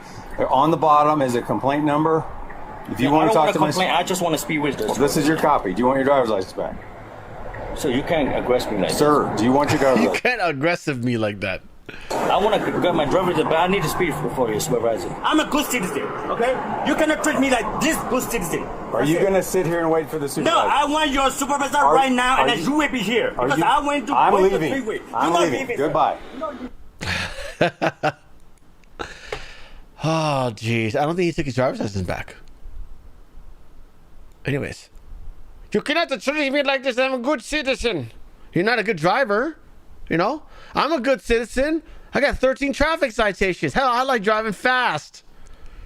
Because if you're not first, you're last, right? Anyways, next story. Oh, where is this? Botswana, holy shit. This is in Botswana. That is a hippo trying to get lunch. Look at that. Yeah, fun fact, hippos kill more humans than any other animal on Earth. They are tanks. They're gigantic, okay? They're very territorial. If you fuck with it, it'll kill ya. Yeah, they're herbivores and they'll still kill ya. Isn't it bizarre? Yeah. Hippos and moose, both herbivores, will kill the shit out of ya. Yeah. Yeah, you would think the tigers are more responsible for killing most humans. No, tigers don't like eating humans. We taste disgusting to them. And so, but they, they'll do it defensively. But these guys, you even get near their spot, and they're like, oh, I'm gonna kill the whole boat. I'm gonna eat the whole boat. I'm gonna chew them up just to show them who's boss. Hippos, man, fucking crazy. Anyways, next story. Trump in an interview. We're gonna watch this whole interview in just a smidgen. Trump says that he says that Democrats will steal elections this coming November unless we get the Save America Act passed, and unfortunately I don't think we're gonna get that done. Today's the last day. So yeah, he said that they're gonna steal it just like they stole from Spencer Pratt. By the way, we're gonna watch this whole interview at our end of show watch party. First we're gonna start with the EO signing from yesterday, where he talks about they're going after birthright citizenship again. But in a different way that's going to be actually qualifying. It should work. And then we're going to watch this interview, 46 minutes long. The EO sign is only 20 minutes, by the way. It's a quick Q&A, and that's it. And then if there's still enough people here, we'll watch Trump welcoming the Team USA from the Winter Olympics. Oh, and by the way, I'll show you in a bit two of my favorite players that are actually standing right behind. Anyways, here's part of the interview. Money, and a lot of people. Not my allies. I control it. Okay, you and your allies. $800 million. Are you going to spend it? It's funny. Nobody ever. Of course, I'm going to do. You're going to spend it in the midterm. Well, you guys got the same sound guy as Tucker Carlson or what? 4-to-1 compression ratio. This is clearly you're using 10-to-1. That is way too high. I could spend it on pretty much anything I want. I'm going to spend it I'm going to help Republicans. This midterm. And so when you say I don't care. No, I didn't say that. I said some people say that. Yeah, look, I mean, I could do a lot easier. I didn't have to be away in Nevada yesterday. I didn't have to be in Los Angeles yesterday making speeches. I didn't have to be supporting all the people. I have I have a busy schedule. I said to somebody, wait a minute, you don't understand. I won. I'm not campaigning. Now, that's the other thing. I get a tremendous vote. I have records in many of the states, the most votes ever in Texas and Florida and many, many states, Alabama. You can go through them, many, many states. The most votes ever. The question is, and they're asking this question, and I've had some great polls recently, real polls, but they're great polls. If I don't run, will those people go out and vote? Yeah. So we got that. We're going to also watch this. If there's enough people left, we'll watch this. This is Trump walking in to greet the Winter Olympians. I just wanted to show you guys real quick before we start our watch party. Right here. Bam! Anybody look familiar here? Who here hung out to watch curling with us throughout the entire Winter Olympic season? Huh? Does that look familiar to you right there? It's Corey and Corey. It's Corey and Corey. Yeah. Look at that. That is good stuff. These are the Winter Olympic curling silver medalists, guys. Silver medalists. The highest medal that any dual mixed doubles team ever won in America. These two right here. Both their names are Corey. One's spelled with the K, one's with the C. This is Corey Thesey. This is Corey Dropkin. Yeah, they were there right behind Trump yesterday. So we're gonna watch that. Give me 1 second. How do we zoom out? There we go. I forget my shortcuts. Anyways, so let's get going. Before we start our watch party, though, remember I got other channels to follow. There is Frank's Funny Shorts and Frank Show Clips. Please, if you're gonna hype videos, hype them on that channel over there, Frank Show Clips. You only get 3 hypes per week, and they're worth more on that channel. Like 2,000 versus 100 on this channel. Yeah, very big difference. Cash App, buy me a copy, subscribe to our Patreon, ways you can support the channel, or you can be like Sherry and Diane and buy a membership. Look at that, $3 a month helps keep the channel alive. You can also buy a membership over on the Rumble side, like Jillian and Mary and Campbell. Oh, look, you finally found a curling stone emoji. I found it yesterday. I was like, what the heck? I typed in the word rock, and I was like, oh crap, there's a curling stone emoji. I wonder if that's new. Anyways, thank you all for being members over on Rumble. So look at that, like almost everyone's a member on that side. Thank you guys are the best. And you can also buy membership over on Foxhole. Look at that. Thank you very much to 0 o'clock and Grace E. Thomas for the donations on Foxhole. Thank you very much for supporting the channel. You're keeping the channel alive. Let's get going with the watch party. The first one's going to be the EO signing from yesterday. And then it's like 20 minutes, not very long, 20 minutes long. And then we're going to go on to the interview with him and Punch Bowl about, it's a long one, it's 46 minutes long. And then we'll do the Winter Olympics one if there's still people here. And then I don't think we'll make it, but because they'll probably start late. We'll see. If there's still people here, we'll watch. Rubio and Trump are doing a roundtable on the mining industry. Yeah, they're allocating a shit ton of money to into education for mining, so that we can reshore our critical minerals and stop being so dependent on China on that stuff. Anyways, here we go.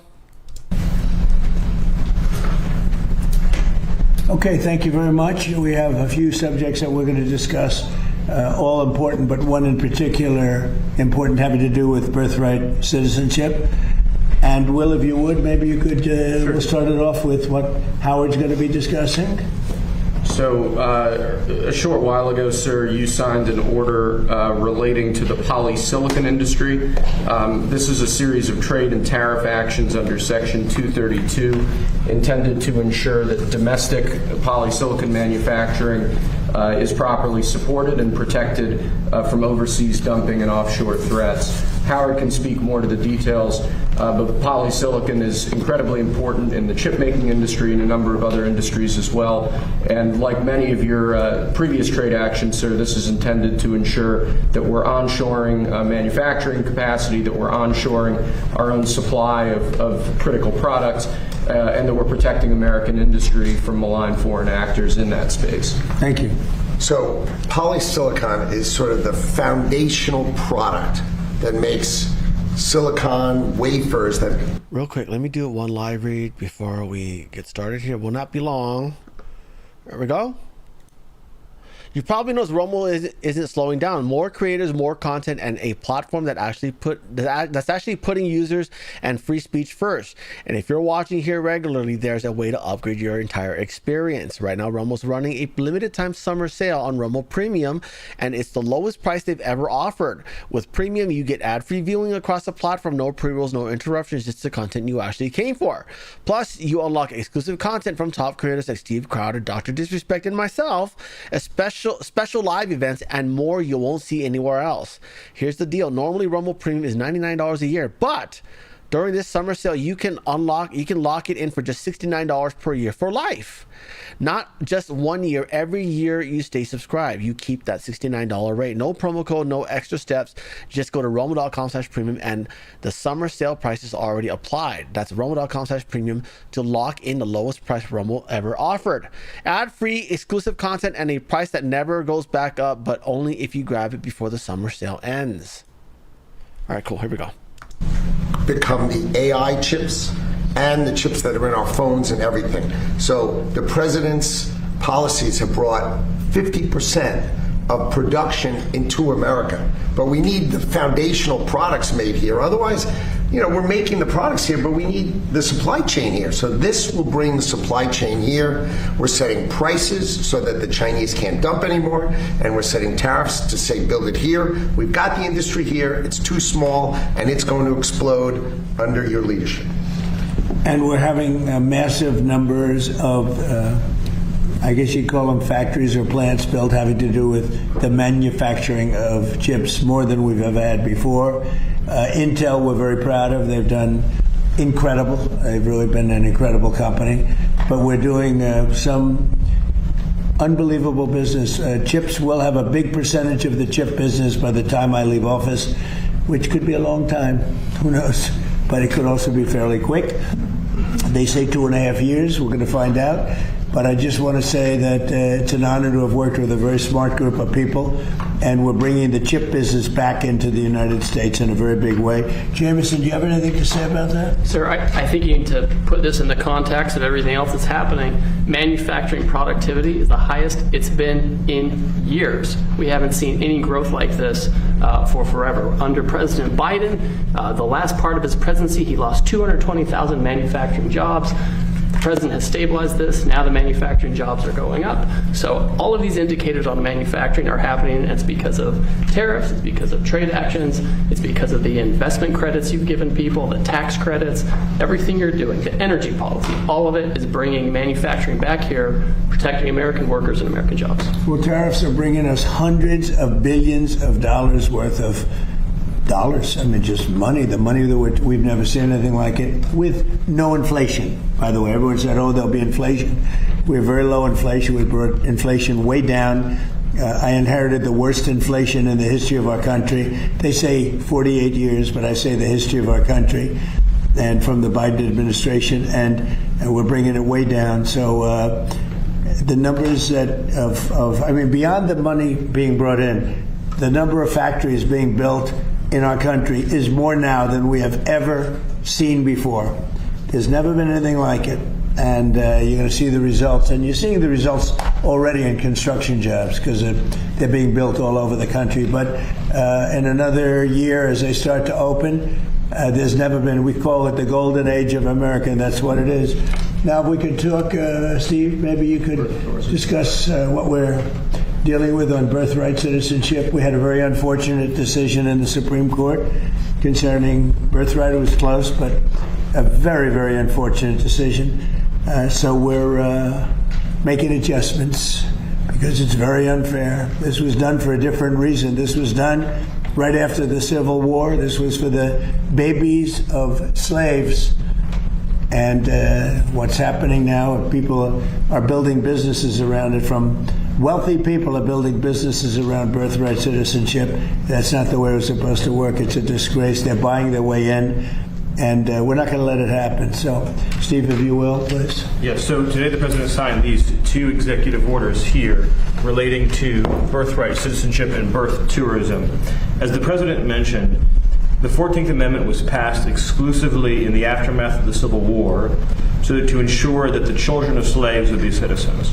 It had no other meaning and purpose outside of that. And that's been clear, obviously, since the day that it was passed. You can go back and you can read the congressional debates. This is not something that's even seriously contested by anybody.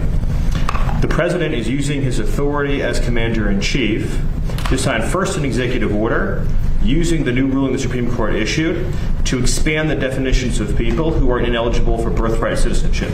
That includes, for example, alien enemies of the United States, members of foreign terrorist organizations, and large categories of people who lobby and act on behalf of foreign governments. And so with taking this action, it ensures that large numbers of people who wrongly would be getting birthright citizenship will no longer be eligible for those benefits. The second action that he's taking, which is especially historic, is for the first time ever in American history to ban birth tourism.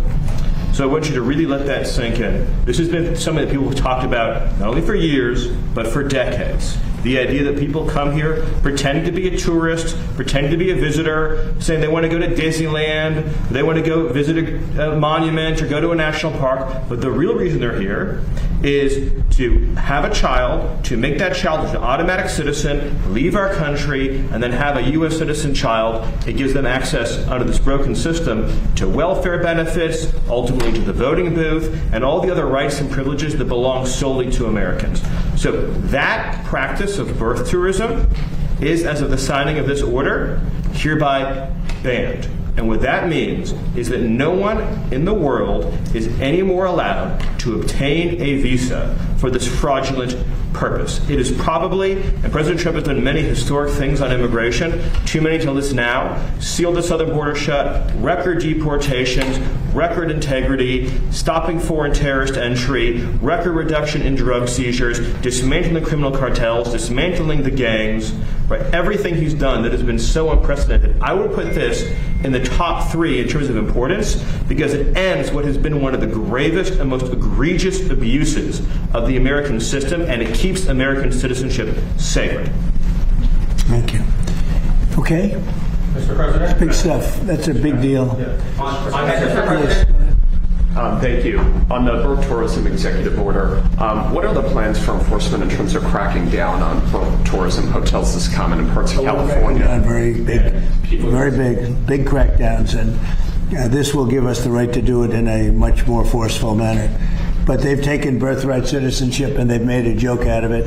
And we're actually the only country of size, I think just about the only country, period, that does birthright citizenship. I thought we were going to win it at the Supreme Court. Unfortunately, we had a bad decision, very unfair decision. Our country suffers because of it, and we're ending it a different way. Mr. President, at the Supreme Court, John Sauer, the Solicitor General, did not have an answer as to how many individuals take advantage of birth tourism. Is there a number that you can cite? I'll tell you right now, hundreds of thousands, okay? Hundreds of thousands.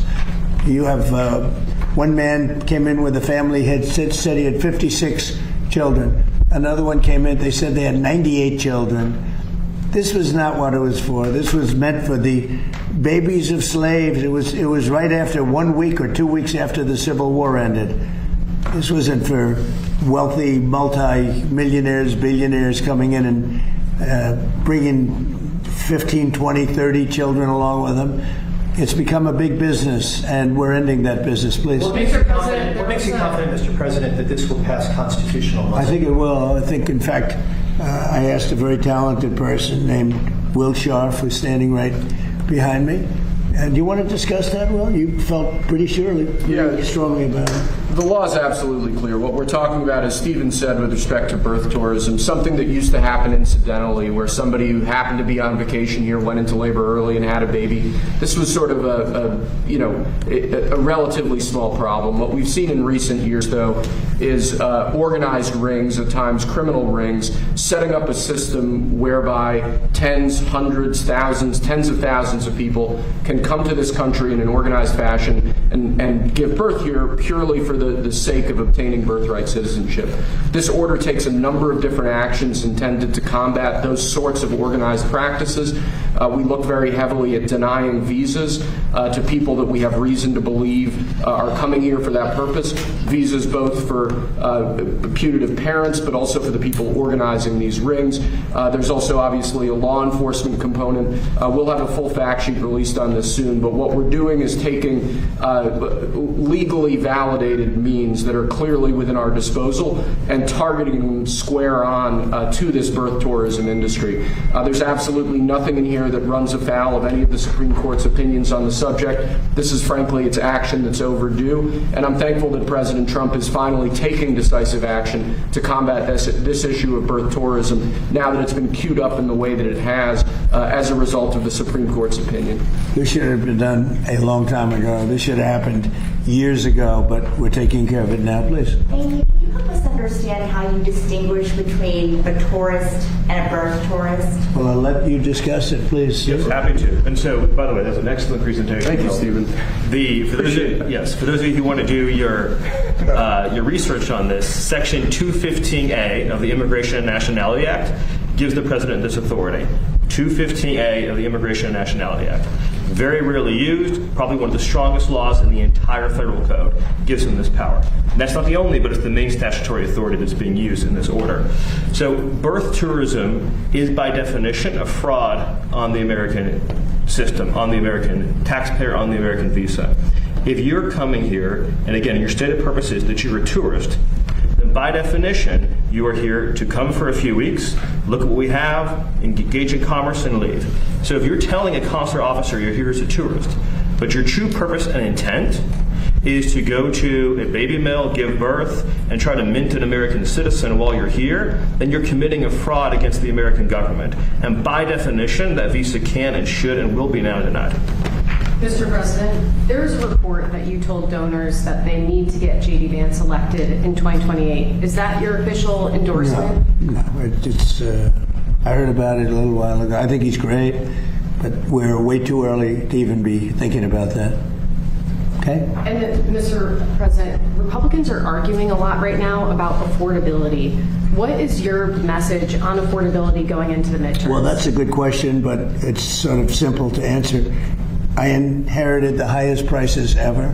I inherited the worst inflation in the history of our country, and we have done an amazing job. And oil prices now are coming down very rapidly. If you look at what's going on, it's down to 75. When I started the very important excursion into the Islamic Republic of Iran, it was a very important excursion because they can't have a nuclear weapon. Otherwise, the whole world would get blown up. We're not going to let that happen. Not only us, not only the Middle East, the whole world would have been catastrophic. We had no choice. We had oil down to less than $2 in many places like Iowa. Oil was down to, gasoline was down at numbers that people hadn't seen in years. $1.85, $1.95. So it passed Tuesday. I was in Iowa at a stop, and we had $1.95, another one $1.85 a gallon. And we'll see those days pretty soon again, based on everything I see, as soon as the war ends. And I think it's going to end pretty soon. I don't think they can go much longer. Yeah, please. Has a deal been reached to reopen the Strait of Hormuz? Well, I don't want to say it has been. It's sort of open right now. You know, we have a thing called the blockade headed up by the U.S. Navy, and we control it. And now we control it, but they can always shoot something. They always have something, or drop a mine. And if you have one mine sitting out there, you sort of mess things up because people don't want to take their billion-dollar boats and accidentally get hit by a mine. But I think we're doing very well. I just, I'm involved in the negotiation. I think we're doing fine. It could be soon, yeah. Mr. President, have you lobbied any of the undecided Republicans who will vote tomorrow on Todd Blanche's nomination? I will lobby if I need to. I will lobby very, very diligently because he's outstanding. He should be good. I mean, I can't imagine he's as good as there is in the country.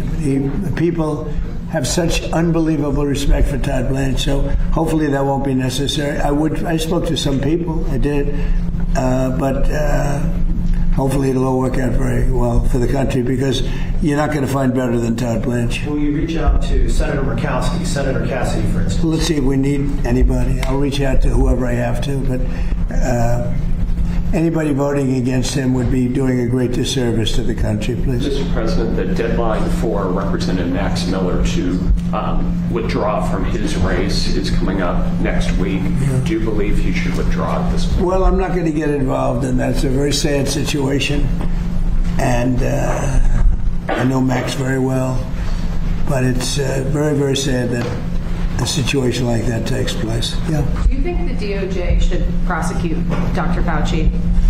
Well, they prosecuted Peter Navarro and they prosecuted Steve Bannon, two very decent people, over something that essentially was never prosecuted before. And there are sort of telltale signs of similarity. And they went to jail for a number of months over something that I saw one of the analysts said they used to laugh at it in the Justice Department when something like that was referred. But Merrick Garland prosecuted two very decent people and sent them to jail. I wasn't president. I would have given him a pardon in 2 seconds. But I wasn't. This was after I left. They waited till after I left, and then they prosecuted these two people, and they ought to be ashamed of themselves. So when you see that happen, you sort of say maybe he should. What he did is far more serious than a lot of crimes, frankly. But they prosecuted two people when nothing like that has ever taken place before. Mr. President, on munitions, you posted overnight that the U.S. has a massive amount. That's right. You denied that there were any shortages. There is a supplemental request for $21 billion to restock. So why is that request still there? If there's because we need more all the time. I mean, we need more. Look, we gave tremendous amount to Ukraine. The Biden people did. And they were given free of charge, no charge. no charge, billions, hundreds of billions of dollars. And fortunately, I built up so much during my term. I rebuilt the military and also loaded it up with a lot of stuff. And we have certain types of munitions that are very powerful, that we have unlimited, virtual unlimited supply. We have others where it's a little bit tighter, and we're getting them in on a daily basis. As you know, our defense companies are building more plants right now than at any point in history. They're building plants for the Patriots, for the Tomahawks, for everything. But we have certain types of munitions which are very, they may not be as accurate. They may not be, they're not as elite. We have elite too, but we're watching that very closely. But we have certain types which are very powerful and very good, and we have an unlimited supply, and so we're in great shape. But with that being said, we always want more. We have to have more. We have other things maybe come up. Maybe come up and maybe don't come up. Hopefully nothing else does come up. But we're in very good shape. We have literally massive amounts of ammunition. Yeah. On Ukraine, President Zelensky says his country desperately needs long-range missiles or those Patriot missile batteries. Is that something that you're considering? We want missiles too. When Biden gave him so much, Biden gave $300 billion worth of ammunition. When I left, it was full, and he gave a lot of it away. Now we're rebuilding it, and we're using munitions that are very powerful, very good, but we wouldn't have been using them. We could have used something else.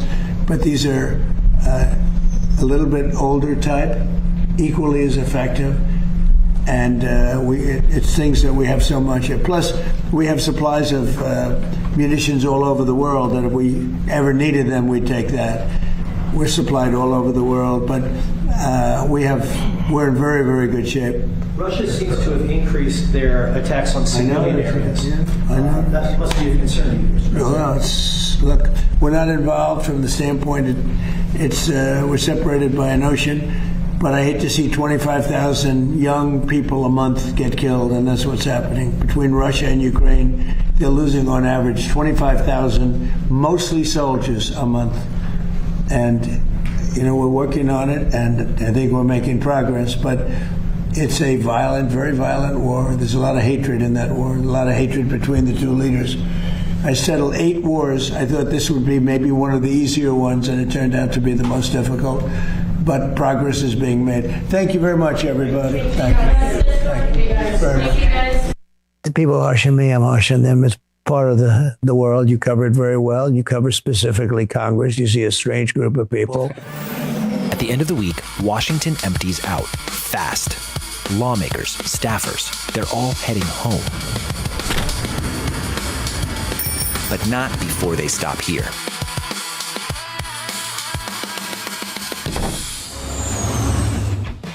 Hello and welcome back to the Punchbowl News Townhouse. I'm Anna Palmer. And I'm Jake Sermon. And this is another episode of 5 Day. It's our season finale. And today we are trading out the townhouse for the White House, Jake.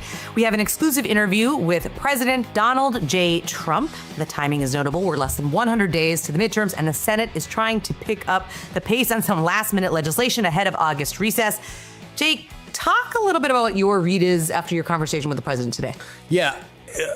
Very frustrated, I would say, with the Senate. I don't know if you agree with that. You were there. He's very frustrated with John Thune. He said he's not thinking about whether Thune should be leader again. Republican. Okay, come on. Where's the interview? There he goes. Jesus. Come on. It's all 50. All right, Prince. That's how Boeing backs America. Okay. All right, President Trump, welcome to Flyout Day. Thank you. Here to talk about Congress. Good. We have 89 days until the midterm elections, something you've been focused on. But let's start with Save America Act. And the Senate and John Thune, the leader of the Senate, doesn't look likely, can't guarantee it doesn't look likely the budget resolution's getting on the floor this week. They're trying to wrap up a lot of business. That resolution does carry the blueprint for the Save America Act. Thune says it doesn't have the votes. You seem to think it does, or they should try or do something. He's been pretty pointed on this, Thune. He says he doesn't see a pathway to 50, 51, doesn't have 60. Democrats aren't voting for it. What's the disconnect between you and Thune? Well, we have no disconnect. I think we have a good relationship, but I view that as a very important thing. It's voter ID. If you just even take the ballots out of it, the ballots are very important, but we do that another time. Voter ID, and it's proof of citizenship. And I figure you can't get any more basic than that. In other words, we want to see your citizenship. We want to make sure that you're a citizen to vote. We like photo ID just to make sure, because the elections are rigged in this country. The elections are a mess in this country. And that was proven in 2020, and it's been proven elsewhere. Look at the recent election that took place with the Spencer Pratt in Los Angeles. All of a sudden, I mean, they came from nowhere. It looked like he was in the runoff, or easily in the runoff. The other one was, the third place was a woman nobody ever heard of. She's crying, oh, I didn't make it. She didn't make it by a lot. All of a sudden, she surged. Unknown people don't surge. And she surged after the election was over. And she ended up getting in the runoff. He didn't. Look, we're like a third world country in many cases, in many states, third world country. So I think that it's very important. Save America Act is a very important thing. John's trying. He's trying hard. I really believe that. But if he doesn't get there, it would be unfortunate. He says, why don't you get the votes for it? Well, I can probably do that. But I have a couple of people that I won't do so well with. You understand why, right? They're no longer in power as soon as they leave on January 20th. Should he put it up for a vote either way? Yeah, I would, because I'd like to see the people that want to vote against it. I want to see the people, both Republican and Democrat, who vote against, because mostly it's Democrats. I mean, we have most Republicans, in all fairness. We'll have a few. We'll be, like a couple short, or maybe one short. Which we shouldn't be any. What Republican is going to vote against it? I could tell you there's a couple. I know the ones. You don't have to tell me. I know the ones, right. And I find it hard to believe. But you have all the Democrats are going to vote against it. Every Democrat is going to vote against it. They have 5 times, to be clear. Well, they do it over and over, and I think it should pay a price during the election, for the election. Every single Democrat is opposed. But not only that, they're opposed to even the great big beautiful bill. I like the term better than the one. I like the great better than the one. But the great big beautiful bill is something that they all voted against, every single one of them. So they voted against, no tax on tips, and they voted against the Social Security, no tax on Social Security, no tax on overtime, car loan deductions, all these things, these incredible things. They voted against everything. They vote against transgender all the time, the mutilization of your children. They vote against open borders. They vote in favor of open borders. They vote totally in favor of open borders. These people, it's the craziest thing. So I like having their hands go up voting against all of these things. But when you vote against, as an example, when you vote against the Save America Act, you're voting against fair voting. And when you think that they're voting against citizenship, I want to see a citizenship. These are things that nobody can understand when they're voting against photo ID. And, it was very interesting because in New York the other day, they were talking about the food store. And you see, they want to be licensed. They want you to be licensed in order to buy a loaf of bread. Maybe the same things also in New York. And these are people absolutely don't want anything having to do with elections. In other words, you can just walk in no matter who you are. But when it came to shoveling snow, did you see that? You had to get 2 forms of identification to get licensed to shovel snow. But to go in and vote, you don't need anything. No, it's no good. So you have a government funding fight coming up September 30th, which is just, it's 5-6 weeks away, whatever it is. If it doesn't get done now, do you want to push for it in a Look, I'm going to say whatever happens. It was set up so that it would be before the election. And you could very well have a closed country because the Democrats are going to vote entirely against it. They're going to vote against it. Well, it seems like they're for. Yeah, they're in favor of closing down the country. They're in favor of closing. Look, I'll go a step further. I'd like to see a termination of the filibuster. Well, you don't have the votes for that, right? Oh, that's one I really can't believe. Well, why? I mean, that's even a step. You say Democrats would do it. They tried. You don't have Democrat votes right now. But if they get in office, 100% they'll terminate the filibuster. You know that. Well, they tried. They weren't able to last time. Well, but those 2 people are now out of service. That's true. They're doing other things. They're no longer politicians. And they wouldn't have been able to get elected they couldn't have gotten the nomination. But, and look, it's incredible. termination of the filibuster. So good. And you have most Republicans in favor. And then you have some old line people that they actually believe, some of the Republicans actually believe the Democrats won't do it. And I'm one, I actually don't think that, I think there are a lot more people who are against it than it seems public. I think the Democrats will do it in the first hour, day, and if they're really slow, week, it'll be done. And then you know what happens? You have 2 more states, so to speak, right? You have D.C. and you have Puerto Rico. You have 4 more senators. You have 8 more congressmen. You have 23 because the real number they want is 23 Supreme Court justices. That's their real number. You know, they talk about 13. Who wants 13? You know, somebody was arguing about that. Who wants 13? You're going to pick 13, a lucky number, 13. You build a building, you don't show a 13th floor. So all of these horrible things are going to happen. I really believe you have a couple of people that believe, and I'm very surprised that you believe that. So you think that? I think that there are a lot of people when push comes to shove are not going to be there to blow up the filibuster. We'll make a gentleman's bet, okay? I try not to bet on, I don't bet on politics. And you know what? I hope I lose. The Pentagon, as part of this budget resolution, the Pentagon is in line to get $60-some-odd billion. If they don't get that in short order, which is, what you want. Yeah. You want this thing to happen. And we're doing so well, and to have to break it up a little bit. What would it mean if you didn't get that money? If the Pentagon didn't? It's not good. The Democrats are kamikaze pilots. But this is Republicans too right now. To be clear, on the budget resolution, it is. It's not even believable that it's Republicans. Okay, but it is. Not many, but it's a few Republicans. Yes. Let's talk about Todd Blanche, your Attorney General nominee. Sure. Bill Cassidy, Lisa Murkowski are on the fence. You think he's going to be confirmed? All I can say is that he's a great gentleman. He's a great person. He's great at what he does. Everybody agrees with that. People think he's incredible. If they don't agree to do what they should do, it'll be very sad. And we'll all survive. Todd will survive. You'll keep him in as acting. Yeah, sure. He'll be acting. Yeah. But why should he be acting when... And, if he was a marginal... Everybody agrees he's fantastic. He's great. He's fair. He's a fair guy, not a radical flamethrower. He's going to be acting, and, we'll try it again. I wonder if you feel any, because a lot of these people who are against him, who have given you trouble on him, are people you endorsed against, right? I mean, you have Cornyn, Cassidy, Murkowski, you kind of essentially slag. Yes. Right. So Murkowski, I was against. Yeah. I'm against Murkowski. I think I do more for Alaska than any president in history. No president's done for Alaska what I've done. She's not good. Do you regret any going against these people? It makes your agenda harder to get through. Look, I don't regret it. You do what you have to do. Yeah. Do you want Thune to serve another term as leader? Just so you understand, they voted to impeach me. No, I was there. Yeah. In all fairness, you think that I'm going to support somebody that voted to impeach me? Yeah, no, I hear. You know what, MAGA, my beautiful MAGA base, the greatest people on earth, you know what they'd do if I voted in favor of somebody that voted to impeach the person that they love and I love them? They would not be happy. Do you want Thune to serve another term as leader? Would you support him? Well, I don't want to get into that necessarily, but... Why? A lot of people are thinking about it. This is a big issue. I get along with him.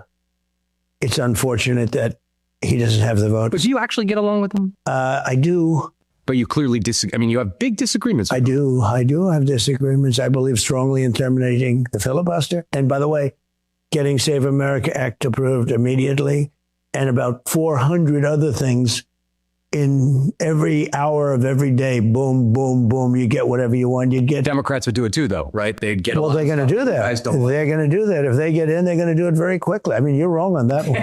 We'll see. They're going to do that so fast. And I say, as long as we all know that they're going to do it, I'm so shocked to hear you. But as long as I know that they're going to do that, you do it. I would do it whether they did it or not. We would get, in the next 2.5 years, we would get things that nobody ever dreamt of. We would be in office for the next 100 years. And I'll tell you what, if they get in, I may be the last Republican president. Let's talk about the House. If they don't get smart, if the Senate doesn't get smart, I may be the last Republican president. That's a big statement. Yeah, I'm not sure it's right, but who knows? We'll see. Let's talk about the House. Mike Johnson will probably remain Speaker if he keeps. He should. if he keeps the majority. So if he loses the majority, Mike Johnson is working with a majority of 2, 3. We've had it 1. We've had it like if we're one heart attack away from losing the House. In Congress, that ain't hard. And you know what? We get a lot of things passed. Yeah. He's great. We work together great. He's a fantastic person. If he loses there, it's going to be an interesting thing. The internal battles. If he loses, who gets the blame? I mean, Steve Scalise, Tom Emmer, Jim Jordan. Great look people. at it. Everyone's great. But you want Johnson to top House Republicans either way, no matter what happens. Well, I don't think there's even a thought of anybody challenging him. Well, I don't know. Huh? Well, there could be. Well, I haven't heard it. I think I'd know. I think he's done a great job. You should repunch And again, remember this. Look, remember this. We have a majority of sometimes 1. That's true. Okay, it drops down to 1. But let's say when we have 3, we're in clover. Okay, right. And I think right now we're at 2 or 3. I think he's done a very good job. Your critics on the Hill, Republicans, say privately, you don't really care about Congress. You don't care about losing the majority. You'll do your thing either way. You're president. You could do executive orders. Not right. Is that not right? Yeah, it's not right. I'd love to win. I'm fighting hard. I just get back from a trip. I was in California. I was in Nevada, all over the place. Yep. No, I'm going to fight. We have I don't even call it a mini convention, but it is. In Dallas, yes, right. It's a mini convention in Dallas. That was an idea that I had. I think it's going to be terrific. We're going to fight hard. We raised a lot of money. I raised a lot of money for just this purpose. I'll put in a lot of money. Right. It's very important for the country that we win because you have people getting in office right now who will destroy this country. You're a person in Michigan that won the other night. Abdul El-Sayed. He is a disaster for the country. Got a good line of stuff. I watched him. He speaks well, speaks okay, seen better. But I'll tell you what, guys like that get in, they'll destroy this country. You said yesterday, you just talked about Nevada. You said yesterday gas prices, correct me if I'm wrong, they might go up again a little bit. You said. No, that's only if I have to do another hit. Okay, so I mean. They'll only go down, or if we make a deal, they want to make a deal. They want to make a deal. Look, it's obvious. They don't want to be hit. Okay, they want to make a deal. So we'll see. Because you're seeing that nervousness on the Hill about that. It'll only go up if we have to do another hit.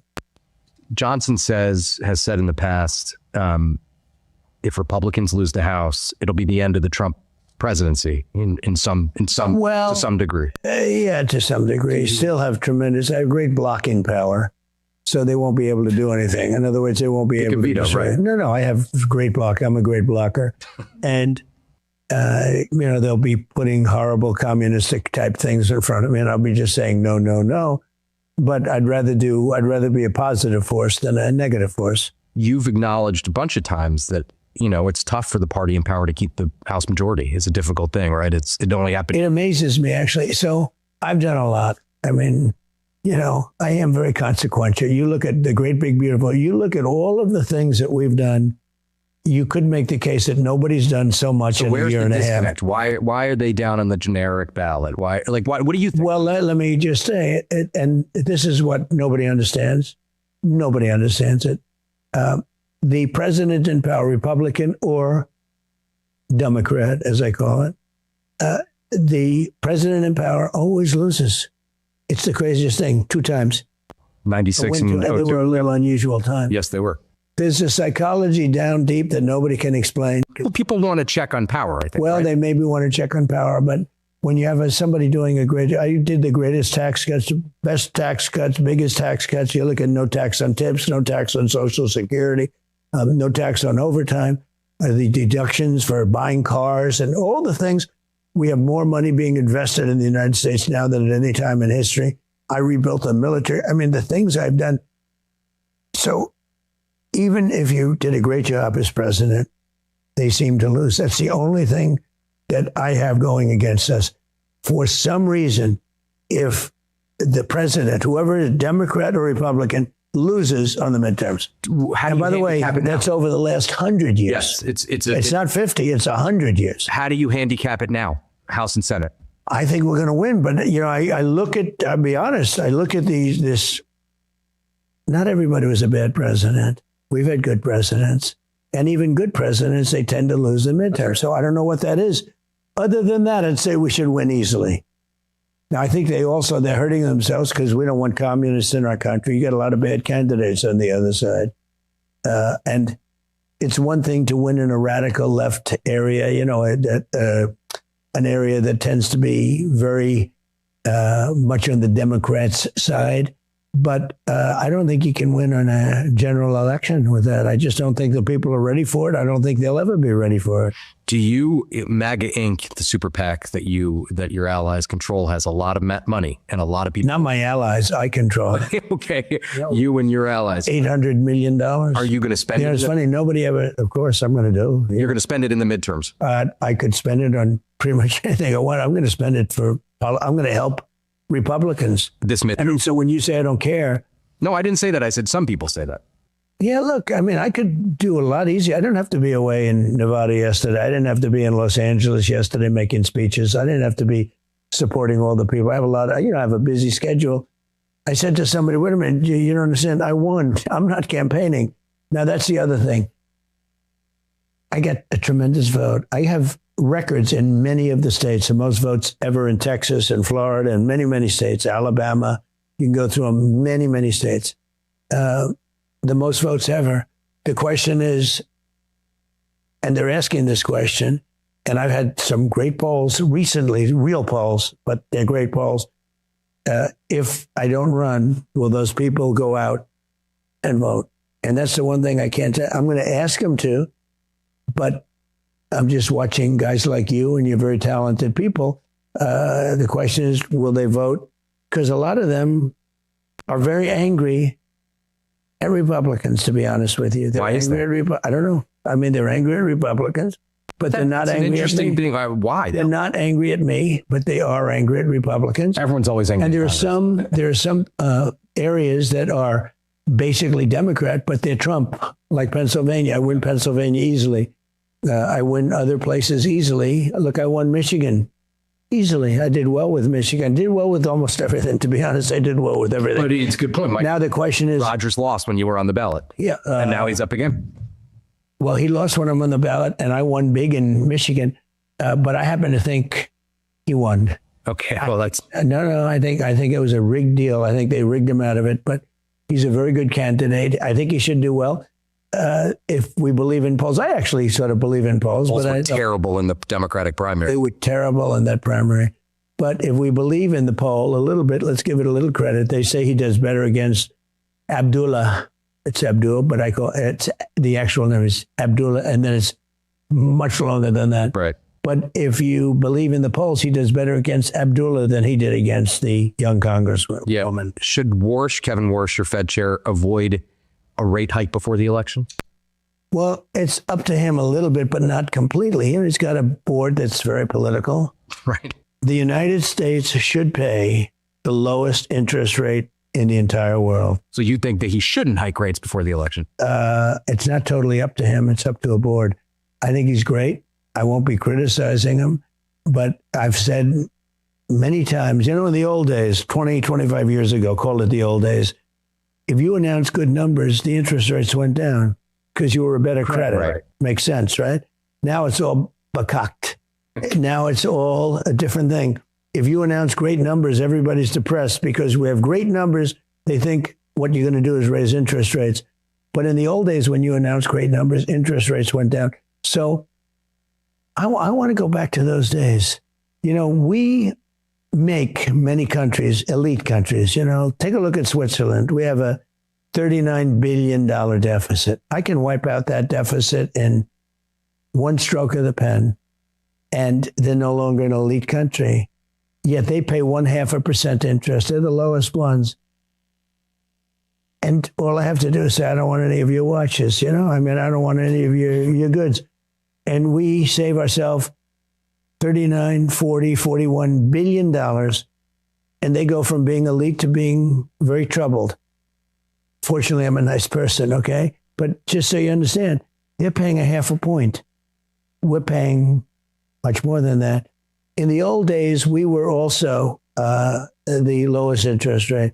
We should be the lowest interest rate again, because many of these countries that are very low on interest rates, they're only low because of us, because we're willing to subsidize. We're subsidizing many of the world countries many of the most elite countries. I use Switzerland as it's very elite. I looked at the interest rates. They're paying the lowest interest rate. Well, without us, they would have nothing but problems. We hand them on a plate $40 billion. So we have a deficit, because I call a deficit a loss. Some people don't. Some people think, oh, well, it's not really, they come up with, to me, it's a loss. We hand them $40 billion a year. Without that $40 billion, they're no longer elite. And we should have the lowest interest rate anywhere in the world. You had a meeting with Hakeem Jeffries a long time ago. I don't think you've had many more conversations with him since then. Maybe you have. What's your read of him? I think he's a nice guy. I mean, I did. He was here. Yeah. We had a good meeting. It was, look. He's harsh on you. He says, well, he's harsh because I'm harsh on him. I'm sure he wouldn't be so harsh. I've said bad things about him. Could you do business with him, you think?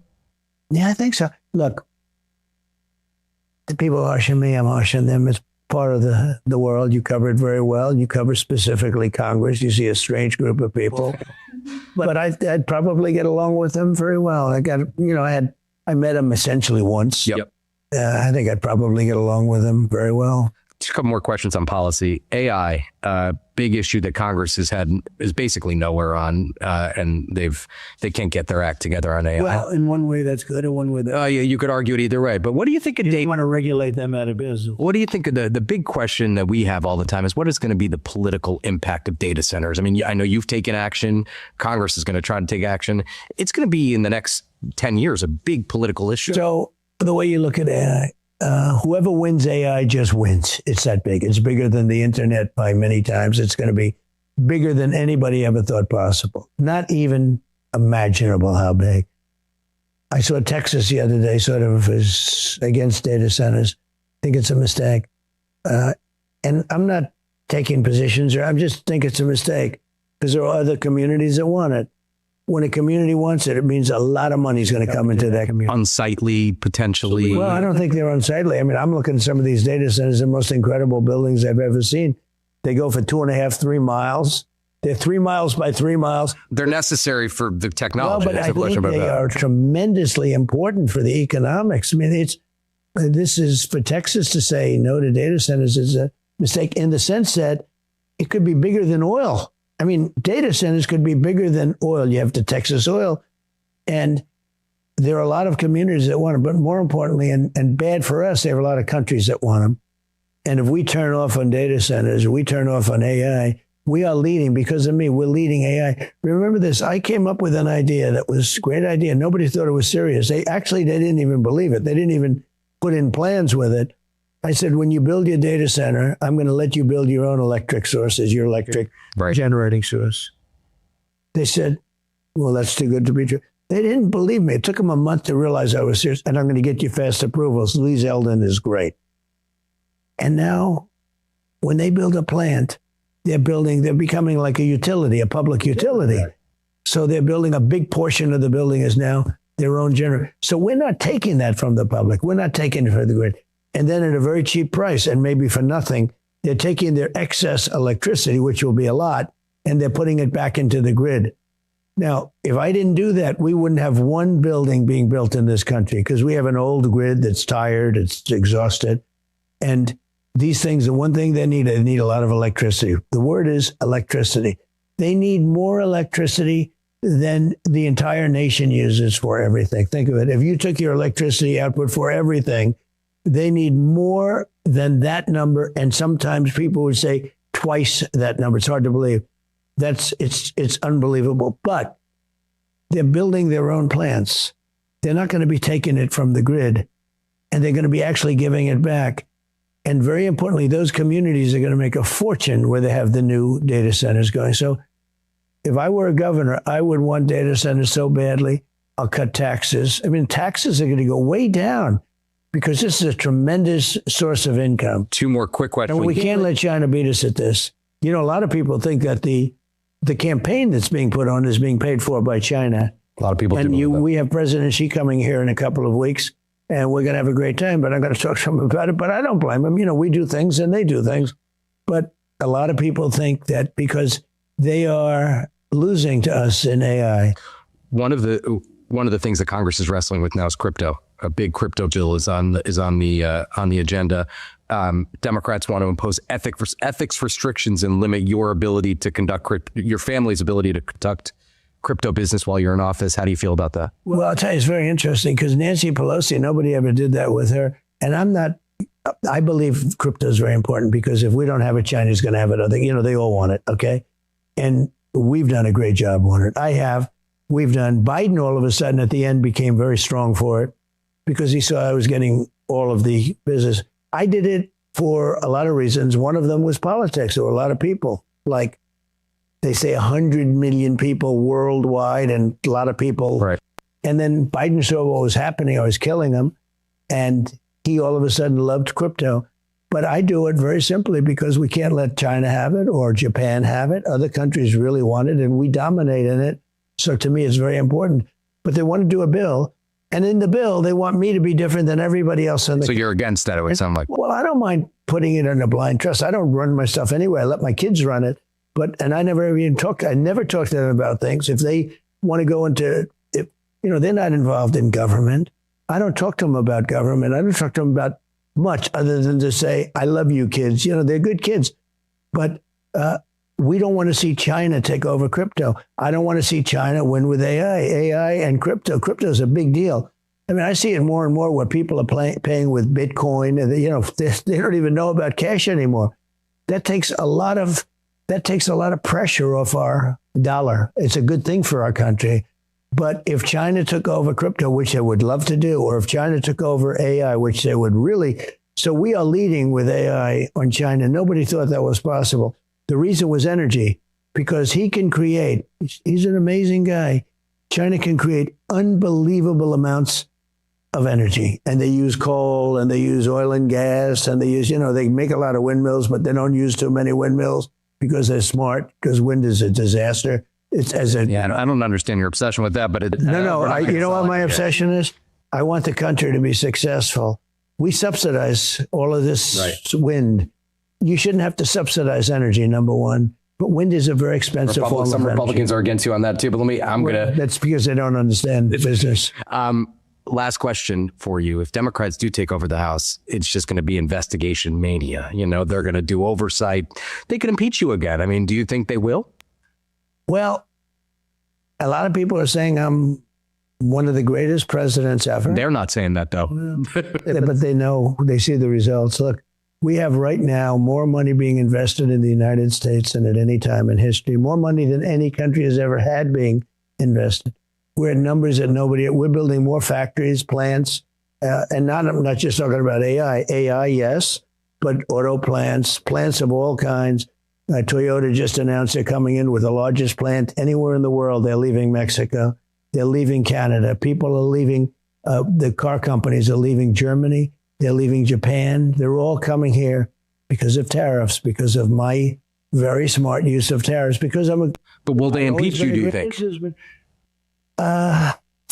It's hard to believe they could, but they'll be all over you. They'll be subpoenaed. It's a very unfair thing. Yeah, it's a very unfair thing. When I was president and I made the statement a lot about Hillary Clinton, they wanted to impeach her, they wanted to destroy her. And I said, you just can't do that. And then I get in there and they tried to do the same thing with me. They were vicious. So I guess they might be. Are they more vicious than Republicans? I think the Republicans are too nice, actually. I think the Republicans are much nicer. I think the Republicans are much more gentle than the Democrats. I think the problem with the Democrats, they have bad policy. They're smart, they're vicious, but they have really bad policy. Open borders, let the whole world come into our country, let prisons be emptied out into our country. The transgender mutilization of your children, that's fine with them. All of these things that they have men playing in women's sports, they want men playing. They have horrible policy. They love crypto. They love AI. But they don't like it if I'm involved in it, because if I'm involved, as president, look, I've created the greatest market ever. Nobody could believe that we're leading substantially China, as an example, in AI and in crypto. And it's because of me. Biden was against all this. I don't think Biden had any idea what it was. but our country right now is doing better than it's ever done. You know, when I see polls on the economy, I should have 150%, not 100%. Well, yeah. Because we have the greatest. This is the golden age of America. What's being built now in this country has never, ever been built.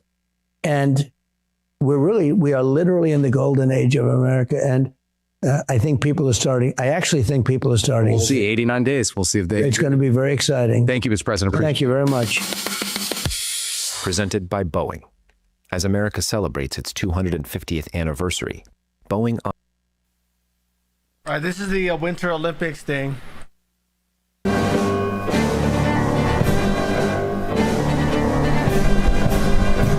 Ladies and gentlemen, the President of the United States, Donald J. Trump.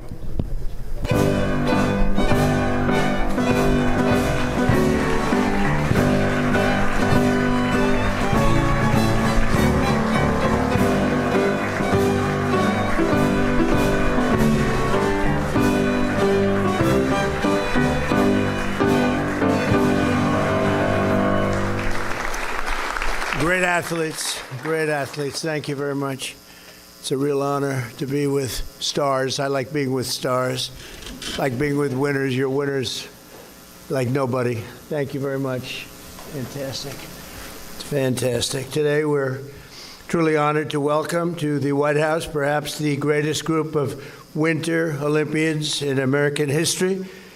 At the 2026 Olympic Games, Team USA won more gold medals than any American Winter Olympic team has ever won before. And what an amazing achievement. Not bad. That's not bad. That's pretty good, isn't it, huh? We had some good teams, too. We're also honored to be joined by many of the members of the U.S. Paralympic team who are fantastic. I watched so much of that and showed unbelievable strength and persistence and skill and brought home an incredible 13 Paralympic gold medals to America. Congratulations. That's a lot of medals. It's a record.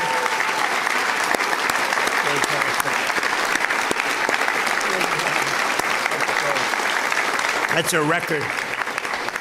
Along with the athletes, I want to thank the Team USA coaches and staff members who are here today, as well as CEO of the U.S. Olympic and Paralympic Committees, Sarah Hirschland. Sarah, wherever you may be, thank you. Please stand up.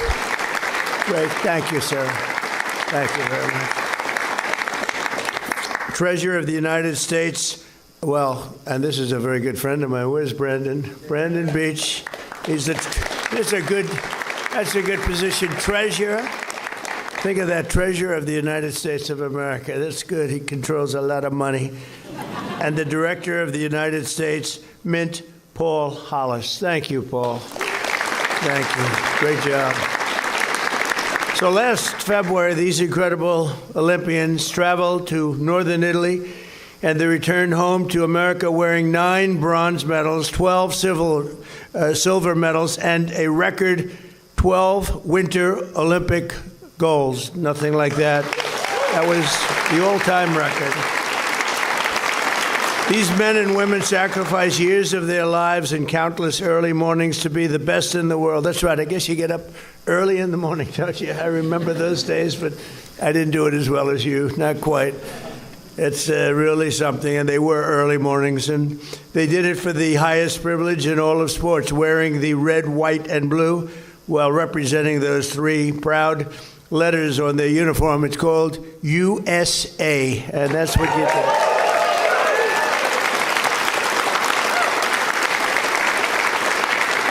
Among the great medalists with us this evening is one of those who helped bring home the team figure skating gold, Danny O'Shea. Where's Danny O'Shea? Where is Danny? Where's Danny? Not bad, Danny. That's pretty good. I watched that one. Great going, Danny. You look better in person if you want to know.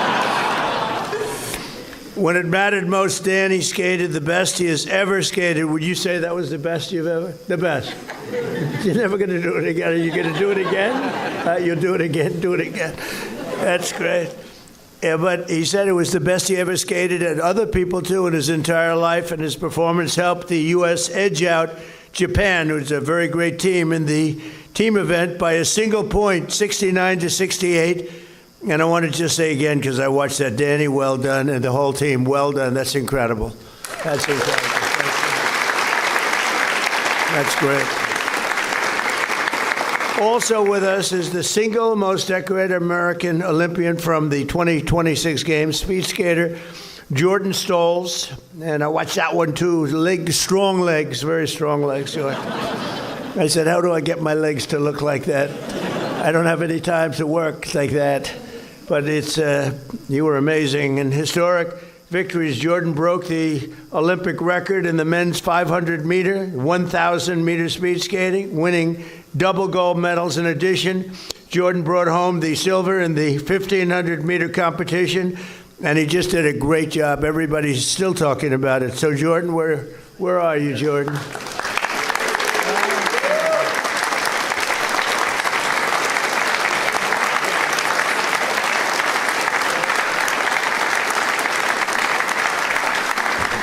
And I met Jordan before, and he's a fantastic young man, great future. We also have the gold medal champion in women's moguls, Elizabeth Lemley. I don't know how you do that, Elizabeth. That's amazing stuff. Where's Elizabeth? Elizabeth.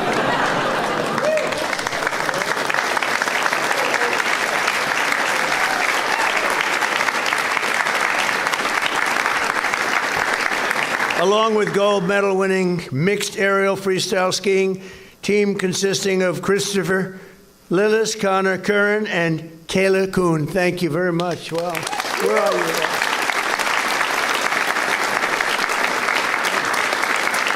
Good job. Great job. I also have to mention the team that won perhaps the greatest victory on the hockey rink since the original Miracle on Ice, and they were here in February, and it was an amazing moment, just an incredible, the 2026 men's Olympic hockey team. We celebrated together, and it was something special. It was really an amazing period of time, and the women's team and the men's team, it was just incredible. And in that overtime thriller, Team USA beat Canada 2-1, thanks to many memorable performances and clutch plays, including the golden goal. They scored it. They called it the golden, it sounds like me naming it. I call it the golden age of America. The golden age of America. Now we have the golden goal. But that's okay. And that was done by Jack Hughes, as you know, great guy. And a record 41 saves by goalie Connor Hellebuck. And he was MVP. Everybody would agree to that. He was unbelievable. He was something. And of course, we can't forget, and never would, and nobody would have the courage to forget either, because they are amazing. The history-making women's hockey team, this team left everything right on the ice, and they beat Canada and clinched the Olympic gold. With us today are two of the key contributors to that winning effort, Abby Murphy and Joy Dunn. And I want to thank you, Abby and Joy, for really a memorable period of time. It was just an amazing time for our country. Where are you, Abby and Joy?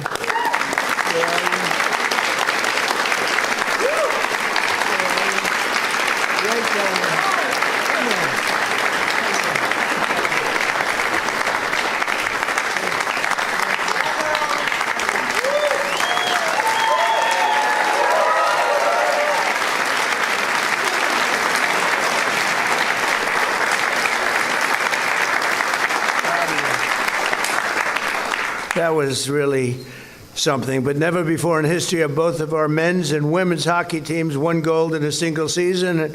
This is truly and I say it's just a period of time. Our country has never done better than it's doing right now in so many different ways, even in terms of investment. 19.2 trillion is pouring into our country, making them richer. It's making everybody in this room richer, including my man. But it's been a great period of time, and I will say this: the whole world and they know it, and they say it. We have the hottest country anywhere in the world, and a big factor is right standing behind me, and what a future they have, every one of them. Thank you very much. Such an honor. So, adding to this historic success, our Paralympians brought home their 5th straight gold medal in sled hockey and extended one of the greatest dynasties in all of international sports. And it's amazing what you've done. Nobody's ever done anything like it. Where are you? Let me just see.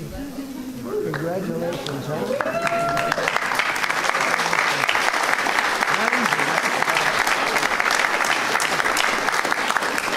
And congratulations to Brett Bolton, David Eustace, Jack Wallace, Caden Beasley, Kevin McKee, Landon Utke, Liam Cunningham, Malik Jones, Declan Farmer, and Jen Lee. You are really an inspiration, and thank you very much. It's an amazing, amazing achievement that we'll never forget.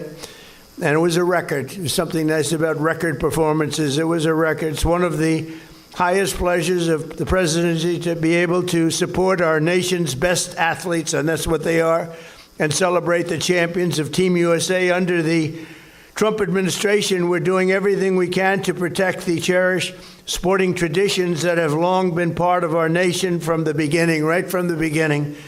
And already we've done a lot to help save women's sports, and we're also saving college sports. We're in the process of working very hard. We had a bad judge's decision, and a judge that knew nothing about sports declared sports unconstitutional. Can you believe it? And we had to come and put something together, and we had the help of so many great people. They all came together, and we have a bill right now that we're trying to get passed, and if it does, we'll be bringing sports back, and you'll all be protected, and your sports will be protected, and frankly, women will be protected. Because with what happened, that was the worst thing that happened to women's sports. You understand that. And we're working very hard with a lot of great people. Nick Saban, as an example, was so instrumental. Andy Levine, he's the president of the New York Yankees, and just so many. They all came together. The Big Ten, the SEC, and what a mess it was. A court case that was a disaster. And why they didn't appeal that case, I have no idea. I won't ask about that, but they didn't appeal it. Some genius said, let's not appeal it. And that was a perfect case to win an appeal, but the people that were running things did not appeal it. So foolish. But we have it going, and we're very close to a deal that will be terrific, I think, and really save college sports and save colleges, if you want to know the truth. The money that was being spent because of this ridiculous decision that was made. But the collegiate athletic system is the engine of American Olympic dominance. And, you know, you produce the great Olympians. They really can compete in college and all sports, every sport, producing 88 Team USA athletes for the 2026 Winter Games alone. And to that end, I am urging the House and the Senate to come together, bipartisan if possible, and it looks like that's what they have done, together and send the bill to my desk. I will sign it immediately, done by some of the greatest people in sports, and I think we have no choice. We have to get that done, right? We have to get that done, and if we don't, we're very foolish. Nobody knows what's going to happen. We're in Never Never Land, and we're not going to let that be happening. We're just not going to let it happen to these great people and others, but we're not going to let that happen. I know many of the Olympians here today are already training for the next Winter Games in 8 years from now. Who is expecting and hoping to be in the next Olympics? Because, well, we're going to run that good like we did the world. Good. That's great. That's great. Well, we're going to do a real job. You know, we had the greatest, most successful, the FIFA. The World Cup was the most, and I want to just pay a special thanks to Andrew. You did a fantastic job, Andrew Giuliani. Great job. It was like a flawless thing. It was 4 times more successful than monetarily and every other way. I think other ways even more than that. But it was, well, thank you. But we're going to do it again now for them. We have to do it again for them. So we're going to make this one of the best, maybe the best. But that was the most successful World Cup they've ever had, by far. They actually say by 4 times greater. I said, let's do it again in 4 years, but other countries had problems with that, right? but in 8 years from now, some of you may even have a chance to compete on American soil on the 2034 Winter Olympics, where it's going to be in Salt Lake City. And of course, and that'll be great. And of course, we're all looking forward to the 2028 Summer Olympics in Los Angeles. So we got a lot of action. We have a lot of action going, so it's really going to be something, and it's going to be well run. It's been well run, just like FIFA. We didn't have a problem. It was so smooth. All of those games, it was sort of like they said, having a Super Bowl every day, and actually in some cases having about 4 Super Bowls a day. But it worked out so flawlessly. We're very proud of it. And so I want to just once again thank everybody representing our nation so incredibly and setting all of those records, because many of you set records. Setting a record is a big deal all those years. And you showed the entire world that the Americans really, they know how to fight, and win. And you can do that better than anybody. And I'm going to be watching you again very soon. And now, let's have 2 of the Team USA's flag bearers, the great flag bearers this past Winter Olympics, come forward for a special gift presentation. One of the most decorated Paralympians in U.S. history, a phenomenal athlete, Lori Stevens, along with U.S. Army Sergeant and bobsled team member, a great talent, Frank Del Duca. Do you know Frank Del Duca? Where's Frank Del Duca? Is that Frank? Come here, Frank. Strong, very strong hands.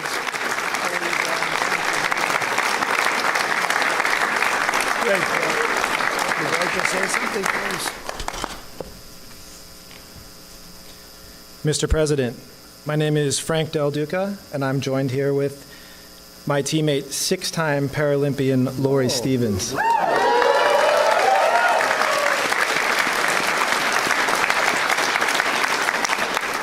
We had the unique privilege of serving as Team USA's flag bearers at the opening ceremony of the Olympic Games and Paralympic Games in Milano Cortina. Thank you for welcoming us to the White House. It's an honor to be here. Thank you for your support of America's Olympic and Paralympic athletes, and for helping to celebrate the movement that unites and inspires so many across our country. On behalf of Team USA, we would like to gift you these keepsakes. We hope you'll wear them proudly as you continue to cheer on Team USA. I will be. Thank you very much. USA.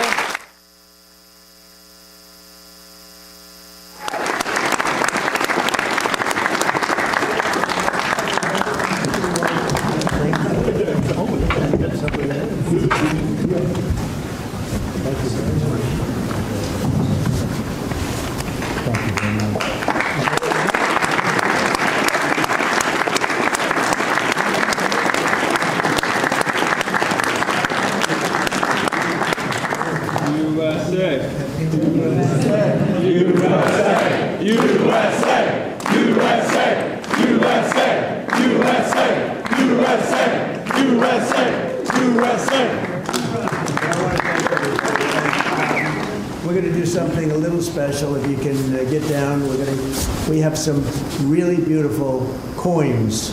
I love coins. I always love coins, but we have the best of them. We're going to give everybody here a very special coin. And if you can, you'll get down and I'll show you the Oval Office. So I can see the Oval Office. And most of them I just want to get out of there. Some of them I like, some of them I don't like. Some of them I love, and some of them I don't like so much. But they all come here. We just had the Dodgers. They were fantastic. The Super Bowl winner. We have everybody. And this is one of the great honors. And really, you are tremendous athletes. I mean, to do it 6 times. How do you do it 6 times? That's a lot of heart. That's a lot of heart. So we're going to come down to the Oval Office together. We're going to take one picture here. And then we're going to present you all with a very special, really something that you're going to like, a coin, but very special coin from the White House, okay? Thank you. Does anybody not want to go to the Oval Office? I want to go to the Oval Office. Great job. Great job. Let's go. We'll do it. Come on.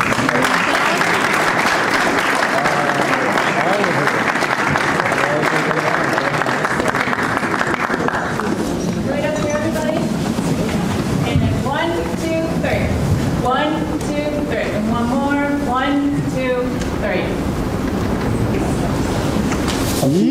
the Oval, okay? We'll see you down there.